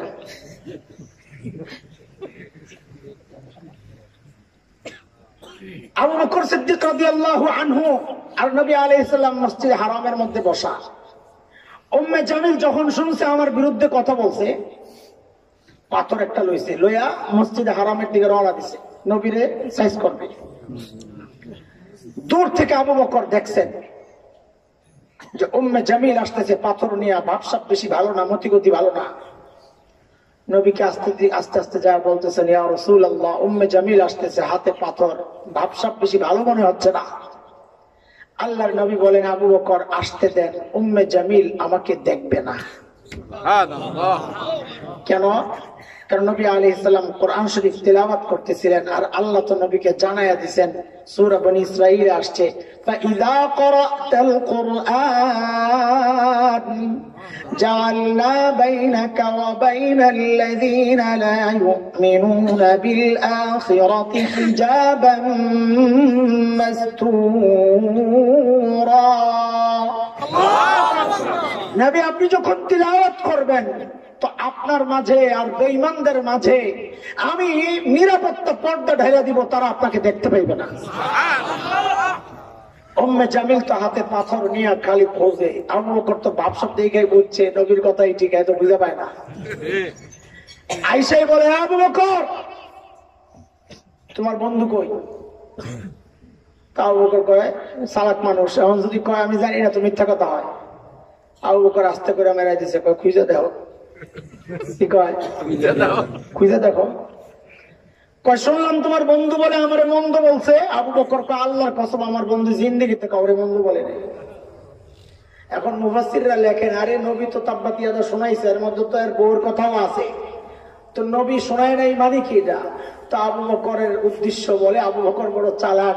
আবু বকর চালাকি করছেন এখানে চতুরতার সাথে, চতুরতা না বিচক্ষণতার সাথে আবু বকর বলছেন, আল্লাহর কসম আমার বন্ধু বলে নাই, কারণ সূরা লাহব তার বন্ধুর কথা না, এটা তো আল্লাহর কথা। হিজরতের সময় নবী আর আবু বকর পালাইতেছেন। সুর গুহায় 3 দিন অবস্থানের কারণে খবরটা বহুদূর পর্যন্ত ছড়ায় গেছে। ধৈর্য দিলেই 100 কত মানুষ তো পাগল হয়ে চারদিকে ছড়ায় গেছে, ধরে দে বহুদূর পর্যন্ত। যারা চিনে না তারাও খুঁজতেছে। এমন এক কাফেলার সামনে নবী আর আবু বকর আর একজন পথ প্রদর্শক গাইড ধরা পড়ছে, কিন্তু তারা চিনে না, নবী আবু বকরকে চিনে না। কিন্তু নবীকে যেভাবে আগলায়া রাখতেছে একটু সন্দেহ লাগছে। আবু বকরকে জিজ্ঞেস করছে, এই মান হাযার রাজুল মাক, তোমার সাথে এই লোককে? এখন আবু বকর যদি বলে আমি জানি না, লা আদরি, তো মিথ্যা হয়, আবু বকরের সিদ্দিক কাটা যায়। আর যদি বলেন হাযার রাসূলুল্লাহ, তিনি আল্লাহর রাসূল, তাহলে নবী ধরা পড়েন। আবু বকর বড় বিচক্ষণ, বুঝাইতেছি যে আবু বকর ব্যাককল না। এই জায়গায় নগদে আবু বকর কি জবাব দিলেন? আহা, রিওয়ায়াতে আসছে আবু বকর জবাব দেন, হাযার রাজুল ইয়াহদিনি, ইনি একজন মানুষ আমাদের রাস্তা দেখায়। তো পাবলিক মনে করছে পাহাড়ি রাস্তা তো চিনে না, এই লোক দেখায়, কিন্তু আবু বকর তো নিয়ত করছেন ইয়াহদিনি ইলাল জান্নাহ, তিনি আমাদের জান্নাতের রাস্তা দেখায়। বিচক্ষণতা এটা, ব্যাককল না আবু বকর। হযরত ওমর যখন বললেন, আবু বকর আমার সারা জিন্দেগীর আমল আমি আপনাকে দিতে চাই, আবু বকর টেনশনে পড়ে গেছেন, ওমর নিশ্চয়ই কোনো ঘাপলা আছে। আস্তে করে আবু বকর বলেন, ওমর সারা জিন্দেগীর আমল তো দিবেন, কিন্তু একটু ছোট্ট করে বলেন তো আমার কি দেওয়া লাগবে, আমি কি দিত? ওমর বলেন, আবু বকর আপনি পেরেশান হবেন না, বেশি কিছু জানো না। বলে কমটাই বলেন নাকি? বলে আবু বকর হিজরতের সময় নবীর সাথে ওই সুর গুহায় যে 3 রাত কাটাইছেন, আবু বকর ওই 3 রাত আমাকে দিয়ে দেন না, আমি আমার সারা জিন্দেগীর আমল আপনাকে দিয়ে দিব। বুঝার জিনিস, মনোযোগ আছে আপনাদের? এই সূক্ষ্ম কথা মনোযোগ ছাড়া বোঝা যাবে না। ওমর কি বুঝলেন গোমর, যে ওই 3 দিন নিজের জীবনের সব আমলের চেয়ে 3 দিনের দাম বেশি। কি এমন পাইছেন এখানে? কি পাইছেন? হালুয়া? হ্যাঁ, এটা বুঝতে হইলে গুহার ভিতরে একটু ঢুকা লাগবে। ঢুকবেন তো ইনশাআল্লাহ? সুর গুহা নাম শুনছেন না? নবী আলাইহিস সালাম আর আবু বকর মক্কা থেকে পালানোর সময় যেই জায়গায় 3 দিন লুকায়া ছিলেন, কেন? এটা কৌশল, যেন সবাই খুঁজতে খুঁজতে দূরে দূরে জায়গা নিরাশ হয়ে বাড়িতে আসে, এই ফাঁকে আসতে পারে। এটা কৌশল। আল্লাহর এবার আবু বকর গুহার ভেতরে, কাফেররা গুহার মুখের সামনে দিয়ে হাঁটাচলা করে, আবু বকর পা দেখতেছেন আর টিক টিক করতেছে, কলিজা হারে নিচের দিকে তাকাইলে তো দেখা ফেলবে। এরে দোস্ত, আবু বকরের এই টেনশন নিজের জন্য না, নবীর জন্য। কার জন্য বলেন? আবু বকররা কোনোদিন নিজের জন্য টেনশন করেন না। আরে আবু বকরের কথা কি বলবো, আবু বকরের ছোট্ট মেয়ে আসমার কথা তো আগে শোনো। ছোট্ট বাচ্চা, আল্লাহর হাবিব আর আবু বকর সুর গুহায় ভেতরে।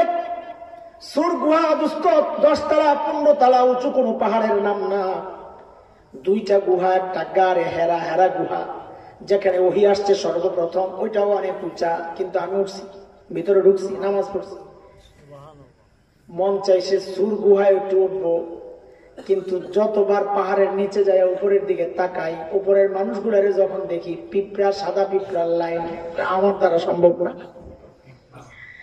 এখন তো পাথর কাইটা কাইটা সিঁড়ি বানাইছে, কিন্তু তখন তো সিঁড়িও ছিল না। এক পাথর থেকে লাফ দিয়ে আরেক পাথর, আরেক পাথর থেকে আরেক পাথর, এইভাবে উঠতে হইতো। ওই সময় ওই ছোট্ট আসমা, হযরত আবু বকরের মেয়ে ছোট্ট আসমা, বকরি চড়ানোর বাহানা করে করে কোরসায় করে করে নিয়ে বাবা আর নবীকে খাবার দিয়ে আসতেন। এই জন্য নবী মায়া করে হযরত আসমাকে ডাকতেন, যা তুমি তাকা কোরসাওয়ালি, মায়া করে ডাকতেন। আল্লাহর হাবিব একদিন লক্ষ্য করলেন হযরত আসমার কপাল ফেটে রক্ত ঝরছে। নবী জিজ্ঞেস করলেন, আসমা কোথায় পড়ে গেল রে, কপালে কেন রক্ত? আরে হযরত আসমা বলেন, ইয়া রাসূলুল্লাহ, আমি কোথাও পড়ে যাই নাই। আসার সময় রাস্তায় আবু জেহেলের হাতে পড়েছিলাম। আবু জেহেল ধরে বলে, আসমা তোমার নবী আর বাবা কোথায় আছে তুমি জানো? জলদি বলো, নাইলে তোমাকে মেরে ফেলবো।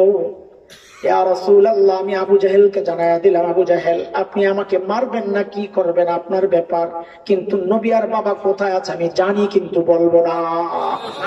ছোট্ট বাচ্চা। ইয়া রাসূলুল্লাহ, এই কথা বলার সাথে সাথে আবু জেহেল আমাকে এমন একটা থাপ্পড় মারলো, আমি ছিটকে যায় পাশের পাথরে যায় পইরা আমার কপালটা ফেটে গেছে। আমি যখন সোজা হইয়া দাঁড়াই, আবু জেহেল এসে আমার গলা টিপা ধরছে, এই আসমা নবী কোথায় বল। ইয়া রাসূলুল্লাহ, আমি আবু জেহেলকে জানায়া দিছি, আবু জেহেল আমি আমাকে আপনার হাওয়ালা করে দিলাম, আপনি আমাকে মেরে ফেলেন, কিন্তু জেনে রাখেন আমি নিজেকে আপনার হাওয়ালা করতে পারলেও আমি কোনোদিন আমার নবীকে আপনার হাওয়ালা করব না। ছোট্ট বাচ্চাও নিজের কোনো টেনশন নাই, কার টেনশন? আরে তারা তো নবীর দেখা মহব্বত করছেন। 1400 বছর পরের এই যুবক গুলা নবীর না দেখে যে মহব্বত করে, তো বোঝা যায় এই মহব্বত এত এত এত শক্তিশালী মহব্বত। কত শক্তিশালী! এই যে কদিন আগে হেফাজতের মিটিং এ মিছিলে ফ্রান্স দূতাবাস ঘেরাওতে আমি বড় অবাক হয়েছি। ট্রাকে তো আমরা তো দেখতেছিলাম বহু যুবক, এক সময় আমার মাথায় ঘুরতে এগুলা, আমি নিজের শুধরাইছি। বহু যুবক সুন্নতের ড্রেস নাই, দাড়ি নাই, কিচ্ছু নাই, মিছিল করতে দিলাম। আমি দাও না আশিক রাসূলের কি অবস্থা, সুন্নত মানে না, হ্যাঁ আশিক রাসূল, আমি এটা চিন্তা করছি। কিন্তু ওই দিন আমার মাথায় এটা আসছে যে এইটা আমার ঠিক হয় না বলাটা। কেন? এই অধিকার তার আছে। কেন? বহু বাচ্চা আছে মা বাবার নাফরমান, অবাধ্য আছে না সমাজে? বহু বাচ্চা আছে বাবা মার কথা শুনে না, কিন্তু ওই বাচ্চাটার সামনে তার বাবার একটা গালি দিয়া দেখেন তো, তার মার একটা গালি দিয়া দেখেন তো, ছেড়ে দিবে? আমি বাবা মার কথা শুনি না, তাই বলে আমার বাবারে তুই গালি দিবি, আমি বরদাস্ত করবো না। এরা হয়তো নবীর সুন্নত মানে না, কিন্তু নবীকে যেহেতু রাসূল হিসাবে স্বীকার করছে, নবীরে গালি দিলে এই দাড়ি ছাড়া যুবক গুলারও কষ্ট সহ্য হয় না, তারাও রাজপথে নেই মাসে। কথা কম ঠিক? শুধু তাই না, আমি তো কথা বলে বুঝি, জেনেছি কত বাচ্চারা এসে দেখা করে আর বলে, হুজুর খালি একটা ডাক দেন না কেন আপনারা? আমি তো ডাক দেওয়ার দায়িত্ব তো আমার না। বলে ডাক দিয়ে শুনেন, আল্লাহ নবীর ইজ্জত রক্ষায় হুজুর যদি এই কল্যাণটা দিতে পারতাম আমার কলিজা ঠান্ডা হইতো। এইরকম যুবকের অভাব নাই, লাখো যুবক প্রস্তুত আছে নবীর ইজ্জত রক্ষায়, নবীর সম্মান রক্ষায়, দ্বীন আর শরীয়ত রক্ষায় কল্লা দিতে প্রস্তুত, কল্লা দিতে প্রস্তুত।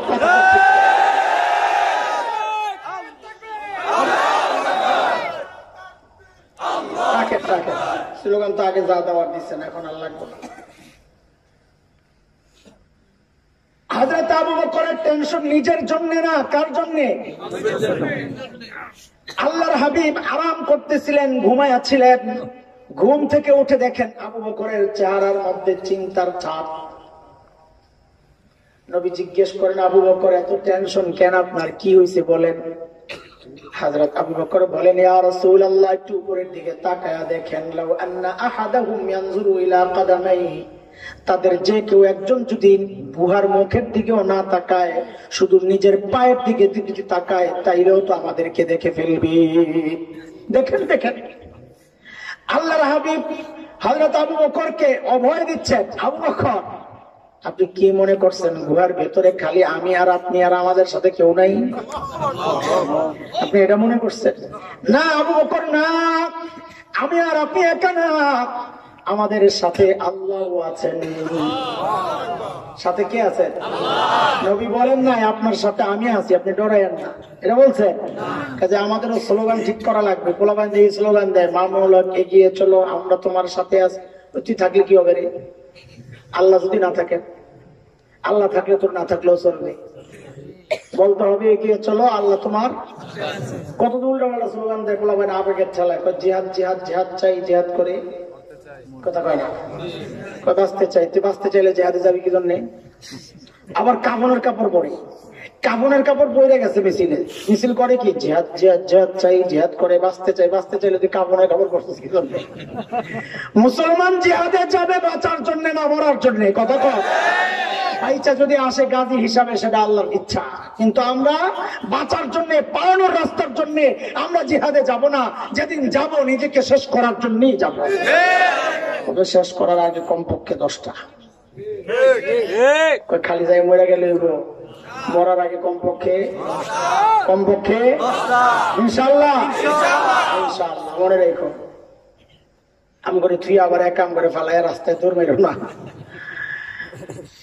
আয় আল্লাহ, এই যে নবী বললেন আবু বকরকে, আবু বকর আপনি ঘাবড়ায়েন না, আল্লাহ আমাদের সাথে আছে, এটা আল্লাহর এত পছন্দ হয়েছে। আল্লাহ তাআলা কোরআন আল কারীমের সূরা তাওবার একটা আয়াতের টুকরা বানায় নাযিল করে দিয়েছেন। ইয হুমা ফিল গার ইয ইয়াকুলু লিসাহিবিহি লা তাহজান ইন্নাল্লাহা মা'না। দুইজন যখন গুহা, একজন যখন তার সঙ্গী, নবী যখন আবু বকরকে বললেন, আবু বকর লা তাহজান, পেরেশান হয়ে না, ইন্নাল্লাহা মা'না, আল্লাহ আমাদের, বলেন না আল্লাহ আমাদের সাথে আছে। আমার বলেন আল্লাহ আমাদের সাথে আছে। ওমর কয় সারছে কাম, আমি সারা জিন্দেগি আমল করে কই ঢুকলাম কই গেলাম। আবু বকর 3 দিন থাইকে তো কাম বাগায় ফেলছে, বহু দূর গেছে। কেমনে এটা বুঝার জিনিস, আলেমরা খুব সহজে বুঝবেন, আপনাদের বুঝতে একটু সময় লাগতে পারে, আমি সহজভাবে বলার চেষ্টা করব ইনশাআল্লাহ। হযরত ওমর চিন্তা করছেন, সারা জিন্দেগি আমল কইরা আমার লেভেলটা আমি কোন পর্যন্ত উঠাইছি, নবী আমারে কি স্বীকৃতি দিয়েছেন, নবীর মূল্যায়ন কি আমার ব্যাপারে। তো হাদিস নবী বলেছেন, লাউ কানা বাদি নবিয়্যুন লাকানা উমারা, আমার পরে যদি কেউ নবী হতো তো কে হতো? ওমর। বলেন তো আবার, আমার পরে যদি কেউ নবী হতো? তো ওমর চিন্তা করছেন, নবীর সাথে আমার সম্পর্কের লেভেলটা কি হইলো। নবী বলতেছেন, আমি আগে আর ওমর, আমি আগে আর ওমর। আলেমরা বলেন এক শব্দে যে নবীর সাথে ওমরের সম্পর্ক বাদিয়াতের, আগে আর পরের সম্পর্ক। এটা হলো আমার সারা জিন্দেগির আমলের মূল্যায়ন। আবু বকর 3 রাত থাইকায় আবু বকরের মূল্যায়ন কি? নবী বলেন, আবু বকর ইন্নাল্লাহা মা'ানা, আপনার সাথে আমার সম্পর্কটা ওমরের মতো আগে আর পরে না, বাদিয়াতের না, মা'ানা মাইয়াতের, মানে পাশাপাশি পাশাপাশি। অর্থ কি দাঁড়াইলো? যে আমার পরে যদি কেউ নবী হতো তো ওমর হতো, আর আমার পাশাপাশি সাথে সাথে যদি কেউ নবী হইতো তো আবু বকর হইতো। ওমর বুঝছেন, এই ওমর বুঝা কয়, আবু বকর আমার সারা জিন্দেগির আমল দিয়ে দেবো, তোমার 3 দিন দাও। কারণ সারা জিন্দেগির আমল দিয়া আমার লেভেল হচ্ছে বাদিয়তের লেভেল, আগে আর পরে। আর 3 দিন তুমি কারবার বাগাইছো, এখন তোমার সম্পর্ক মাইয়তের পাশাপাশি। আমার সারা জিন্দেগি লাগবে না, 3 দিন দাও। এই খবরও আবু বকরের তো নাই, কথা কয় না। এটা ওমর বুঝছে, আবু বকর বুঝেন নাই। আরে কথা বলে না, এতক্ষণ না বুঝাই আসলাম, আবু বকর ব্যাক করল না, ভুলে গেছে।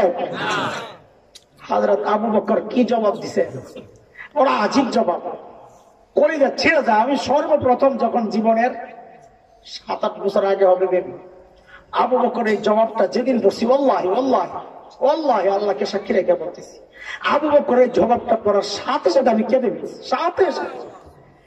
যে কি মানুষ তারা। আবু বকর কি জবাব দিলেন, ওমর কি বলো ভাই, এই 3 দিন যদি তোমারে দিয়ে দেই আমার আর থাকে কি, জীবনে আর করছি কি, এই তো আমার সালাম। এই মালিক আবু বকর বলে জীবনে কিচ্ছু করে নাই, এই 3 দিন বলে পুঁজি আবু বকরের। আমি আপনি কি করে আশা করতেছি জান্নাত পাবো বলেন তো? আবু বকর কি না করছেন নবীর জন্য, কি না করছেন। হিজরতের সময় নবী দরজা নক করছেন, সাথে সাথে দরজা খুলে গেছে। নবী তো অবাক হয়ে গেছেন, আবু বকর আপনি ঘুমান নাই? বলি ইয়া রাসূলুল্লাহ, ওই যে 6 মাস আগে বলছিলেন আবু বকর আল্লাহর হুকুম আসলে বাইর হইতে পারে, আপনাকে সাথে নিব। ইয়া রাসূলুল্লাহ, ওই দিন পর থেকে আর কোনোদিন এই পিঠকে বিছানার সাথে লাগাই নাই, দরজারে বালিশ বানায় দাঁড়ায় দাঁড়ায় ঘুমাইছি। কেন?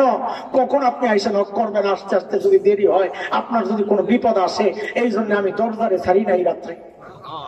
ওই আবু বকর জীবনের কিচ্ছু রাখে নাই, ধনী মানুষ ছিলেন, নবীর জন্য খরচ করতে করতে করতে করতে নিঃস্ব হয়ে গেছেন, কিচ্ছু নাই। মসজিদে নববীতে বসে বসে কাঁদতেছেন আর দোয়া করতেছেন, কাঁদতেছেন দোয়া করতেছেন। সাহাবায়ে কেরাম বলে, দেখি তো আবু বকর কি দোয়া করে।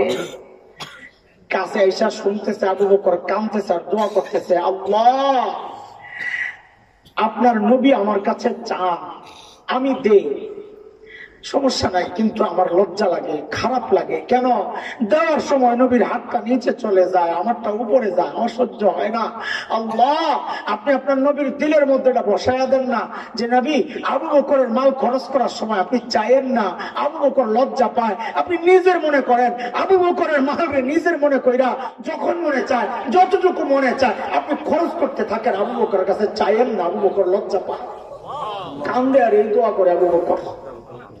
মহব্বত আর সম্মানের লেভেলটা কই গেলে এই চিন্তা আসতে পারে। আবু বকরের মর্যাদা শোনাইতেছি ওই জবাবটা শোনানোর জন্য। মনে আসেনি কথা? বুড়ির বাড়ির সামনের থেকে আনছি, কিন্তু আবার হারাইয়া যায় না। চলে আর একটা মর্যাদার কথা শোনাই, ফিনিশিং এর দিকে যাইতে হবে। আমি তো খুব খাতির জমায় কথা শুরু করছি, টাইম তো বেশি খায়া ফেললাম, মাফ করে দিয়ে। কষ্ট দিয়েছেন আপনি মুরব্বীরা? দেখেন দেখেন, বদদুয়া দিয়েন না, বদদুয়া দিলেও লাভ নেই, আগে বছর দাওয়াত দিয়ে দিছে।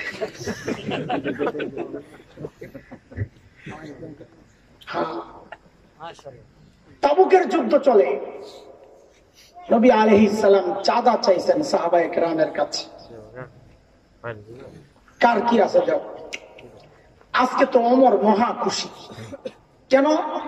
চাঁদার ব্যাপার আসছে তো, আবু বকর আসি কি দিব কি, আজকে ওমর খুশি, আজকে জিতে যাবে। ওমরের ঘরেও যে খুব বেশি কিছু আছে ব্যাপারটা এমন না, কিন্তু আবু বকরের চেয়ে বেশি। ওমরও তো করিব হয়ে গেছে, দুপুর বেলা একদম ভর দুপুর, আমরা তো বলি কাঠ ফাটা, সেই দুপুরে কাঠটা গেল পুকুরে না, আরবের দুপুরে কাক আর পুকুরে যাওয়া লাগবে না, সিদ্ধ হয়ে যাবে। আরবের দুপুর এত তাপ, সেই দুপুরে হযরত আবু বকর মসজিদে নববীর আঙ্গিনায় হাঁটতেছেন, এই মাথায় যায় একবার, ওই মাথায় যায় একবার, উদ্ভ্রান্ত। হযরত ওমর আসছেন, আয়েশা দেখেন আরে আবু বকর এই রুদির মধ্যে হাঁটতেছে কেন, কিরে দোস্ত এইভাবে হাঁটেন কেন আপনি? তো হযরত আবু বকর বলেন, ওমর ক্ষুধার যন্ত্রণা আর সইতে পারতেছি না, প্রিয় হাবিবের কাছে আসছি, দেখি কিছু মিলে কিনা, না মিললে অন্তত দেখেও তো শান্তি। হযরত ওমর বলেন, আবু বকর আমিও তো একই উদ্দেশ্যে আসছি, খানা নাই, ক্ষুধায় আর সহ্য হয় না, আসছি ওই নিয়তে, খানা না পাইলে নবীর চেহারা দেখলেও তো শান্তি।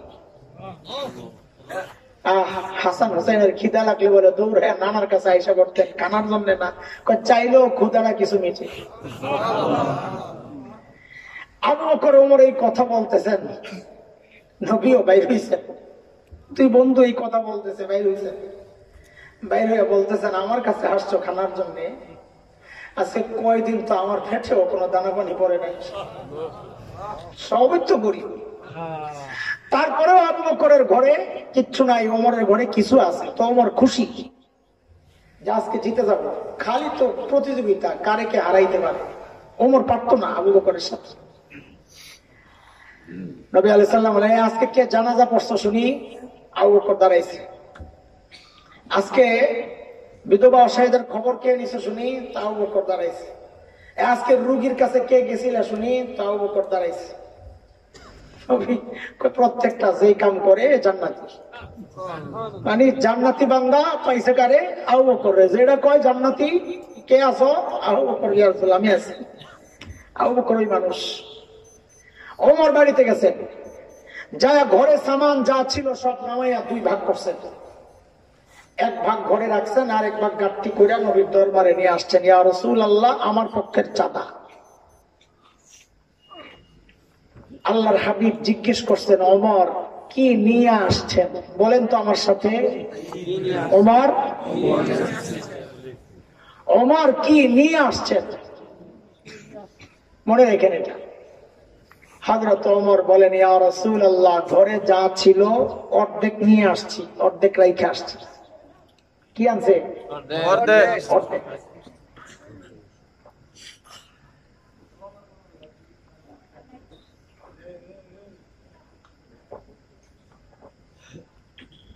আল্লাহ রাসূল আচ্ছা ঠিক আছে। এইবার আবু বকরের অপেক্ষা, নবীও করতেছেন ওমরও করতেছেন। নবী তো হারে, আমার আবু বকর না জানি কি আনে। ওমর অপেক্ষা করতেছে আজকে একটা মিছিল হবে, একটা ভাব আর কি। আমি বলতেছি যে ওমরের ভিতরে মনে হয় এরকম একটা ভাব যে আজকে একটা স্লোগান হবে, জিতিল রে জিতিল, ওমর জিতিল। সাইয়েদনা আবু বকর আসতেছেন, নবীও তাকায় রয়েছেন, ওমরও তাকায় আছে। হাতে ছোট্ট একটা পুটলি, আবু বকরের হাতে ছোট্ট একটা পুটলি। বর্ণনার আকৃতি থেকে যতটুকু বোঝা যায় যে ওই পোটলার ভিতরে গায়ের জামা কাপড় গুলা নাই তো কিচ্ছু, গায়ে যে জামা কাপড় ছিল ওই ঢুকাইছে। প্রশ্ন আসবে তো নেনটা আসতেছিল না, চট পরে আসতেছে চট। রেওয়ায়াতের এই অংশটুকু দুর্বল, আমরা খেয়ালত করবো না, আপনাদের সামনে বলে দিব এই অংশটুকু দুর্বল, বাকি জাল কথা না। দুর্বল আর জাল এক জিনিস না, যায়েফ আর জাল হাদিস এক জিনিস না। আপনাদেরকে বিভ্রান্তিতে ফেলায় মানুষ। ঘটনা বলার ক্ষেত্রে, ফজিলত বলার ক্ষেত্রে দুর্বল হাদিসও গ্রহণযোগ্য, এটা মুহাদ্দিসদের কথা। সেই জন্য বলতেছি, না হয় আপনাদেরকে বলতাম না। আবু বকরের গায়ে চট, খেজুর গাছের কাটা দিয়া বুতাম বানাইছেন সাইয়্যিদনা আবু বকর সিদ্দিক রাদিয়াল্লাহু আনহু। নবী আলাইহিস সালামের সামনে হাজির করছেন, ইয়া রাসূলুল্লাহ আমার চাঁদা। আল্লাহর হাবিব জিজ্ঞেস করতেছেন আবু বকর ঘরে কি রেখে আসছেন? কি জিজ্ঞেস করছেন? ওমরকে কি জিজ্ঞেস করছিলেন বলেন? ওমর বলছেন অর্ধেক আনছি অর্ধেক রাখছি।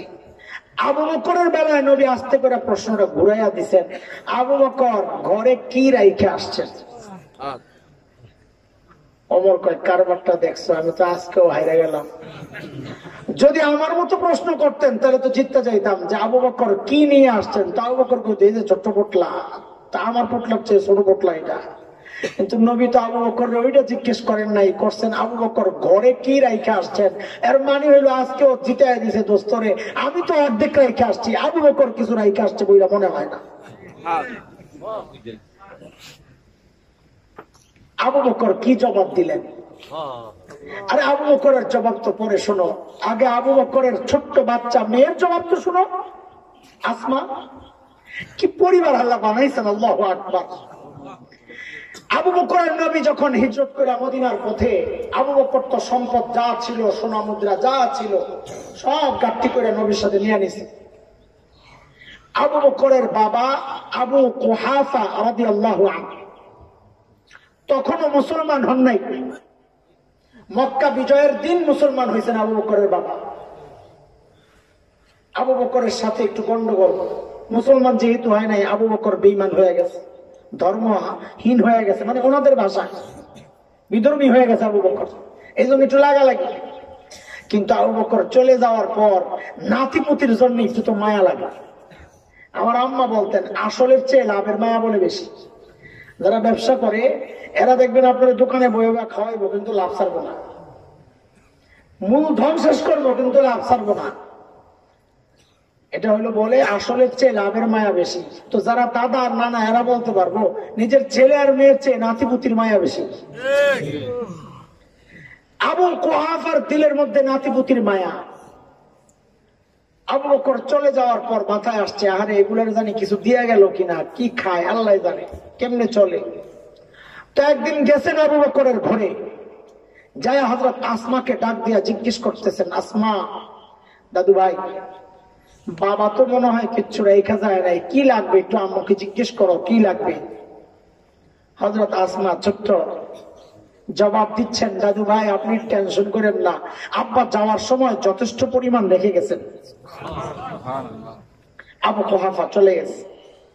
কিছু দূর যাওয়ার পর আবু কুহাফার মাথায় আসছে যে আরে আমার ছেলেকে তো আমি চিনি, এই যে লেভেলের পাগল তার বন্ধুর জন্য কিছু রাইখা গেছে মনে হয়। এই কথার ভেতরে কোনো পেশ আছে। আবার আসছে আবু কুহাফা, আয়েশা হযরত আসমাকে জিজ্ঞেস করতেছে, দাদু ভাই বাবা যে রাইখা গেছেন যথেষ্ট পরিমাণ, ওই যথেষ্ট পরিমাণ কি কি রেখে গেছে। হযরত আসমা বলেন, দাদু ভাই আপনি টেনশন করেন না, আব্বা যাওয়ার সময় আল্লাহ আর তার রাসূলকে রেখে গেছেন, আমাদের জন্য এগুলোই যথেষ্ট। ওই পিচ্ছি মেয়ের জবাব যদি এটা হয় তো বাবা আবু বকরের জবাব কি হইতে পারে। সাইয়েদনা আবু বকর জবাব দেন, ইয়া রাসূলুল্লাহ আসার সময় ঘরের যে খেজুর পাতার বেড়া, ওই বেড়াগুলির থাপড়াইয়া থাপড়াইয়া আসছি কেন, কারণ মাঝে মধ্যে সুই গেঁথে রাখতাম যেন একটা সুই পর্যন্ত বেড়ার মধ্যে আটকায় না থাকে, ওই সুইটা যেন আমার কোন মুজাহিদ ভাইয়ের কাজে আসে। ওগো আল্লাহর রাসূল ঘরের মধ্যে একটা সুই পর্যন্ত রেখে আসি নাই, কেবল আল্লাহ আর তার রাসূলকে রেখে আসছি। এরে বন্ধুরা আমার, সাইয়েদনা আবু বকরের মর্যাদা শুনাইতেছি। জিবরাইল আমিন হাজির, নবীকে সালাম দিয়ে বলতেছেন, ইয়া রাসূলুল্লাহ আল্লাহ আবু বকরকে সালাম পাঠাইছেন, আমি আপনি ইবাদত করি কাকে খুশি করার জন্য। জিবরাইল আমিন প্রশ্ন করতেছেন, ইয়া রাসূলুল্লাহ আল্লাহ জানতে চেয়েছেন, আল্লাহ জানতে চেয়েছেন আল্লাহ তো আবু বকরের উপর রাজি, আল্লাহ তো আবু বকরের উপর রাজি, আল্লাহ জানতে চেয়েছেন আবু বকর আল্লাহর উপর রাজি কিনা। এই কথা শুই না আবু বকর হাউমাউ করে কান্না শুরু করছেন, ইয়া রাসূলুল্লাহ আমি আমার মালিকের উপর রাজি, ইয়া রাসূলুল্লাহ আমি আমার মালিকের উপর রাজি। আবু বকরের মর্যাদা শুনাইতেছে কেন, যে আবু বকরের ওজন কত এটা বুঝলে ওই জবাবের ওজনটা বুঝে আসবে। মনে আছে নি কথা? চলেন যাই বুড়ির বাড়ির সামনে, বহুত ঘুরছেন আপনারা। ওই যে বুড়ির বাড়ির সামনে গভীর রাত, হযরত ওমর যখন জিজ্ঞেস করলেন, আবু বকর এই গভীর রাতে আপনি কেন আসছেন কাজ করার জন্য, আমরা কি নাই আবু বকর? হযরত আবু বকর কি জবাব দিলেন, ওমর আসো তো ভাই, কিন্তু আমি কি আমার আখিরাত কামাই করব না? আমি কি আমার আখিরাত কামাই করব না? আমার আর আপনার জন্য কথাটা খুব স্বাভাবিক, আবু বকরের জন্য কথাটা স্বাভাবিক না। এত বড় মানুষ আবু বকর, তার বলে এখন আখিরাত কামাইয়ের বাকি রয়েছে, এই জন্য গভীর রাতে যায় বুড়ির বাড়ির কাজ করে। কি চিন্তা ঢুকছে আখিরাতের। সাইয়েদনা ওমর কত বড় মানুষ। এক হাদিস তো শুনাইলাম ওমর সম্পর্কে, নবী বলেছেন লাউ কানা বাদি নবিয়্যুন লাকানা ওমর, আমার পর কেউ নবী হলে ওমর হতো। এটা কত বড় মর্যাদা। ওমর সম্পর্কে নবী বলেছেন ওমরু ফিল জান্নাহ, ওমর জান্নাতি। আমি আপনি হকের উপর চললে কি বলে লোকটা হকপন্থী নাকি? ওমর সম্পর্কে নবী বলছেন উল্টাটা, দারাল হাক্কু হাইসু দারা, ওমর যেদিকে যায় হক তার পেছনে পেছনে যায়। মানে ওমর হকপন্থী না, বরং হক ওমরপন্থী। কোরআনের বহু আয়াত হযরত ওমরের চাওয়া অনুযায়ী আল্লাহ নাযিল করছেন। এত বড় মর্যাদা ওমরের। আল্লাহর হাবিব জান্নাত থেকে ঘুরে এসে দুনিয়ায় এসে বলেছেন, আরে জান্নাতে আমি আমার উম্মত ওমরের বাড়িটা দেখছি, কি যে সুন্দর বাড়ি। আমার মন চাইছিল একটু বাড়ির ভেতরে ঢুকি, না জানি ভেতরটা কত সুন্দর, কিন্তু আমি ঢুকি নাই। ওমরের আত্মমর্যাদার গায়রত প্রেস্টিজ সম্পর্কে আমি জানি, যদি ওমর অনুমতি ছাড়া ঢুকলে যদি মাইন্ড করে, এজন্য আমি ঢুকি নাই। কারণ কারো ঘরে অনুমতি ছাড়া তো ঢোকা নিষেধ। কোরআনের কথা, সূরা নূর, ইয়া আইয়ুহাল্লাযীনা আমানু লা তাদখুলু বুয়ুতান গায়রা বুয়ুতিকুম হাত্তা তাস্তানিসু ওয়া তুসাল্লিমু আলা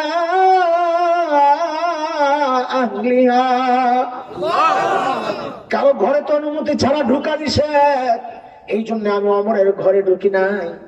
আরে হযরত ওমর বাচ্চাদের মতো হাউমাউ করে কান্না শুরু করছেন। কি বইলা, আবি কাদের তুই ইয়া রাসূলুল্লাহ, আপনার সাথে আমার আত্মমর্যাদা বোধ, কেন একটু ঢুকলেন না ইয়া রাসূলুল্লাহ, কেন একটু ঢুকলেন? এত বড় মানুষ ওমর, সেই ওমরের আখিরাতের ফিকির কি? মৃত্যুর সময় আবু লুলু, মাজুসির সন্তান, অগ্নি পূজারীর সন্তান আবু লুলু, ফজরের নামাজের সময় হযরত ওমরকে বিষাক্ত খঞ্জর দিয়া অতর্কিত হামলা করছে, পেট ফেলে ফেলছে, নারী বুড়ি বের হয়ে গেছে, কাপড় দিয়া পেঁচ দিয়া হযরত ওমরকে শোয়া দেওয়া হয়েছে ফ্লোরে, বেহুশ হয়ে গেছে। আব্দুল্লাহ ইবনে ওমরের কোলে মাথা, অথবা অন্য কোন সাহাবীর কোলে মাথা, একটু হুশ ফিরছে। হুশ ফিরার সাথে সাথে নামাজের খবর নিয়েছেন, কি অবস্থা, পড়ছে কিনা। এই অবস্থায়ও দ্বীনের ব্যাপারে তারা কত সিরিয়াস ছিলেন। এই অবস্থায়ও খেয়াল করলেন দরজার কাছে এক যুবক দাঁড়ায় আছে, তার পায়জামা বা কাপড় টাকনুর নিচে। এই অবস্থায় ডাক দিচ্ছে না, কাপড় টাকনুর উপরে ওঠা। এই অবস্থায় শেষ কি করলেন, কি মানুষ এরা, আস্তে করে কোল থেকে মাথাটা নিয়ে মসজিদে নববীর ফ্লোরে রাখছেন। ফ্লোরটা কি টাইলস করা, মোজাইক, পাকা, কি মাটি, মাথাটা নিয়ে মাটির উপর রাখছেন। ওমর ইবনুল খাত্তাব খলিফাতুল মুসলিমিন, অর্ধ জাহানের শাসনকর্তা, সেই ওমর জান্নাতের সুসংবাদ প্রাপ্ত ব্যক্তি, সেই ওমর মৃত্যুর সময় মাথাটাকে নিয়ে জমিনে রাখছেন, গালগুলাকে জমিনের সাথে ঘষতেছেন আর কাঁদতেছেন, বলতেছেন, ওয়াইলুল লাকা ইয়া ওমর ইন লাম ইয়াগফির লাকা রাব্বুক। ওমর, তোমার রব যদি তোমাকে ক্ষমা না করে, তুমি বড় বিপদে পড়ে যাবে। ওমরের আখিরাতের এইরকম ফিকির।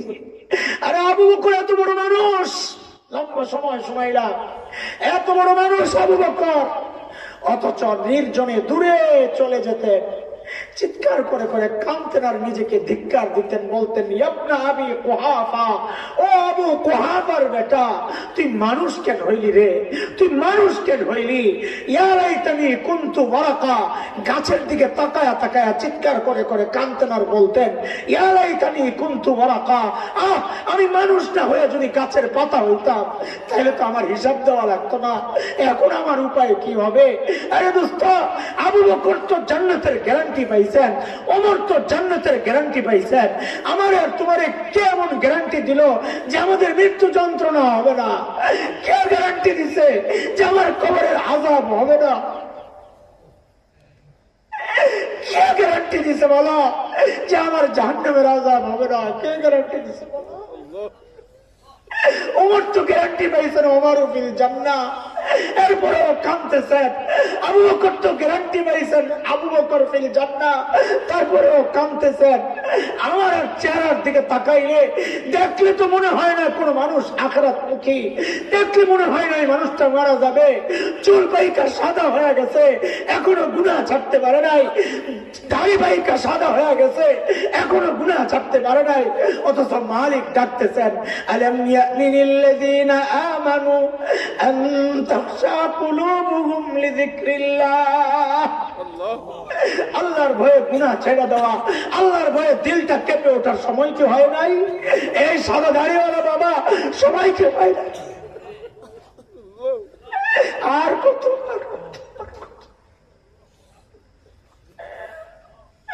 কয়দিন সময় পাইবা তওবা করার জন্য? কয়দিন? কে দিবে তোমাকে এই সময়? কে গ্যারান্টি দিছে?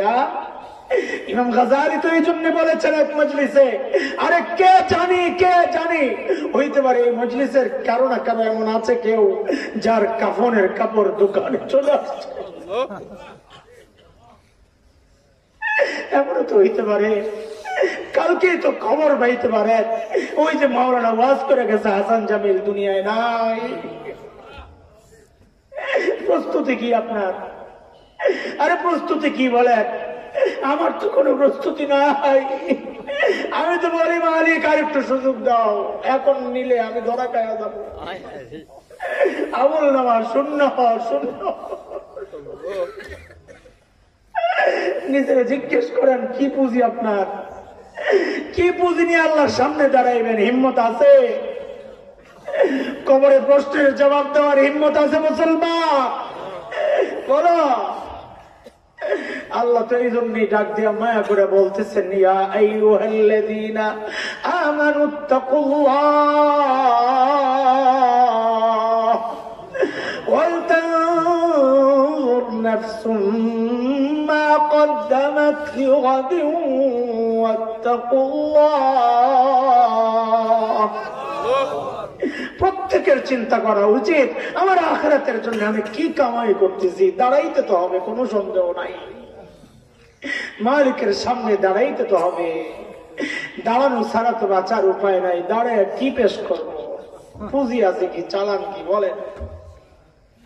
নিজের জিজ্ঞেস করেন, নিজেকে জিজ্ঞেস করেন। সারা জীবনটা হিসাব করলে কতক্ষণ মালিকের গোলামিতে কাটাইছেন, কতক্ষণ মখলুকের সাথে সম্পর্ক করে কাটাইছেন, নিজেকে জিজ্ঞেস করেন। অথচ একটা গাছ দাঁড়ায় দাঁড়ায় মালিকের তাসবিহ পড়তেছে। একটা কুত্তা চলতে চলতে রুকুর হালতে মালিকের তাসবিহ পড়তেছে। সাপ বিচ্ছু পিঁপড়া গুলা সিজদার হালতে মালিকের তাসবিহ পড়তেছে। পড়ে না শুধু এই জালেম মানুষগুলা যাদেরকে আল্লাহ সর্বোচ্চ নিয়ামত দিয়েছেন, সর্বোচ্চ সম্মান দিয়েছেন, সর্বোচ্চ সুন্দর করে বানাইছেন, সময় দেয় না এই জালেম গুলা। আমার এই সময়ের টাইম ইউটিউব একটু ভাগ পায় না আমার মালিক। আমার সময়ের একটু ভাগ আমার বন্ধু পায় না আমার মালিক। আমার সময়ের একটু ভাগ খেলোয়াড়রা পায় না আমার খালিক। আমার সময়ের একটু ভাগ আমার সন্তান পায় না আমার খালিক। আমার মালিক পায় না। দুনিয়ার সবাই টাইম পায়, অথচ ওই টাইম মালিকের দেওয়া টাইম, এই হায়াত মালিকের দেওয়া হায়াত, এই মাল মালিকের দেওয়া মাল, সবাই ভাগ পায় না। যিনি দিয়েছেন সেই মালিক পায় না। তারপরেও মালিক বলেন, সারাদিন গুনাহ করছস, কিচ্ছু বলি নাই। সকাল থেকে ডাকতেছি আসার জন্য, আসস নাই। ফজরে একবার ডেকেছি, আসস নাই। জোহরে ডাকছি, আসস নাই। আসর, মাগরিব, এশায় ডাকছি, আসস নাই। আমি কিচ্ছু বলি নাই। ঘুমাইছস সারা রাত, কিচ্ছু বলি নাই। আর কত ঘুমাইবি? শেষ রাতে মালিক দুনিয়ার আকাশে নাইমা আসেন, আইসা ডাকতে থাকেন। সারাদিন গুনাহ করছস, সারা রাত ঘুমাইছস, আর কত আমার থেকে দূরে থাকবি? আমি তোর কাছে চলে আসছি। আমিন মুস্তাগফির ফাগফিরলা। আয় আয় আয় আয় আয় আয়, মাফ চা। আমি আসছি তোরে মাফ করার জন্য। মালিক যখন আইসা ডাইকা বলেন, আমি আসছি তোরে মাফ করার জন্য, আয় মাফ চা। আমি আসছি তোরে রিজিক দেওয়ার জন্য, আয় রিজিক চা। আমি আসছি তোকে বিপদ থেকে বাঁচানোর জন্য, আয় তুই আমার কাছে চা। ওই টাইমে মালিককে বৃদ্ধাঙ্গুলি দেখাই। সারা রাত সজাগ থাইকা যেই মালিক ডাকা শুরু করে তাহাজ্জুদের ওয়াক্তে, মালিককে বৃদ্ধাঙ্গুলি দেখাইয়া ওই টাইমে আমি যাই ঘুমানোর জন্য। পোড়া কপাল, আযাব আসবে না কেন? আরে হতভাগা, গজব আসবে না কেন? তাও তো আল্লাহ দিচ্ছেন না কেন? জানো কেন দেয় না? কারণ আল্লাহ বলেছেন এটা, ওয়ামা কানাল্লাহু লিয়ুআযিবাহুম ওয়া আনতা ফীহিম ওয়ামা কানাল্লাহু মুআযিবাহুম ওয়া হুম ইস্তাগফিরুন। নবী, যতদিন আপনি থাকবেন আমি আযাব দিব না, যতদিন ইস্তিগফারের আমল চলবে আমি আযাব দিব না। নবী নাই, কিন্তু বহু আল্লাহর বান্দা নবীর সুন্নতকে জিন্দা রাখছেন। বহু আল্লাহর বান্দা শেষ রাতে ইস্তিগফার পড়ে জমিন ভিজাইতেছেন। তাদের উসিলায় আমরা অপরাধীরা বাইচা যাইতেছি। শেষ রাতে মাদ্রাসার ছাত্ররা তিলাওয়াত করতেছেন, তাদের তিলাওয়াতের বরকতে আমার মতো গুনাহগাররা বাইচা যাইতেছে। আরে ভাই, আল্লাহর রাস্তে আখিরাতের জন্য প্রস্তুত হই ইনশাআল্লাহ। আজকে বয়ান শুরু করছিলাম ওই কথার জন্যই যে আজকে এই যে নতুন মসজিদ যারা উদ্বোধন যারা করছেন এরা আখিরাতের সম্বল একটা জুগাইছেন। ওইটার থেকে কথা আগাইতে চাইছিলাম, ওই দিক দিয়ে শুরু করা হয় নাই। যারা এগুলো করতেছেন তারা আখিরাতের সম্বল যোগাইতেছেন। ওইটা আল্লাহ বলছেন আখিরাতের জন্য কি পুঁজি তোমার, এগুলো একটা পুঁজি। যারা আজকে দান করছেন এটা একটা পুঁজি। এই পুঁজি খালি বাড়াইতে থাকেন যত পারেন। অবসর টাইম হাঁটতেছেন, মুখটা বন্ধ রাখার দরকার কি? আপনি হেঁটে হেঁটে বাজারে যাচ্ছেন, মুখটা বন্ধ রাখার দরকার কি?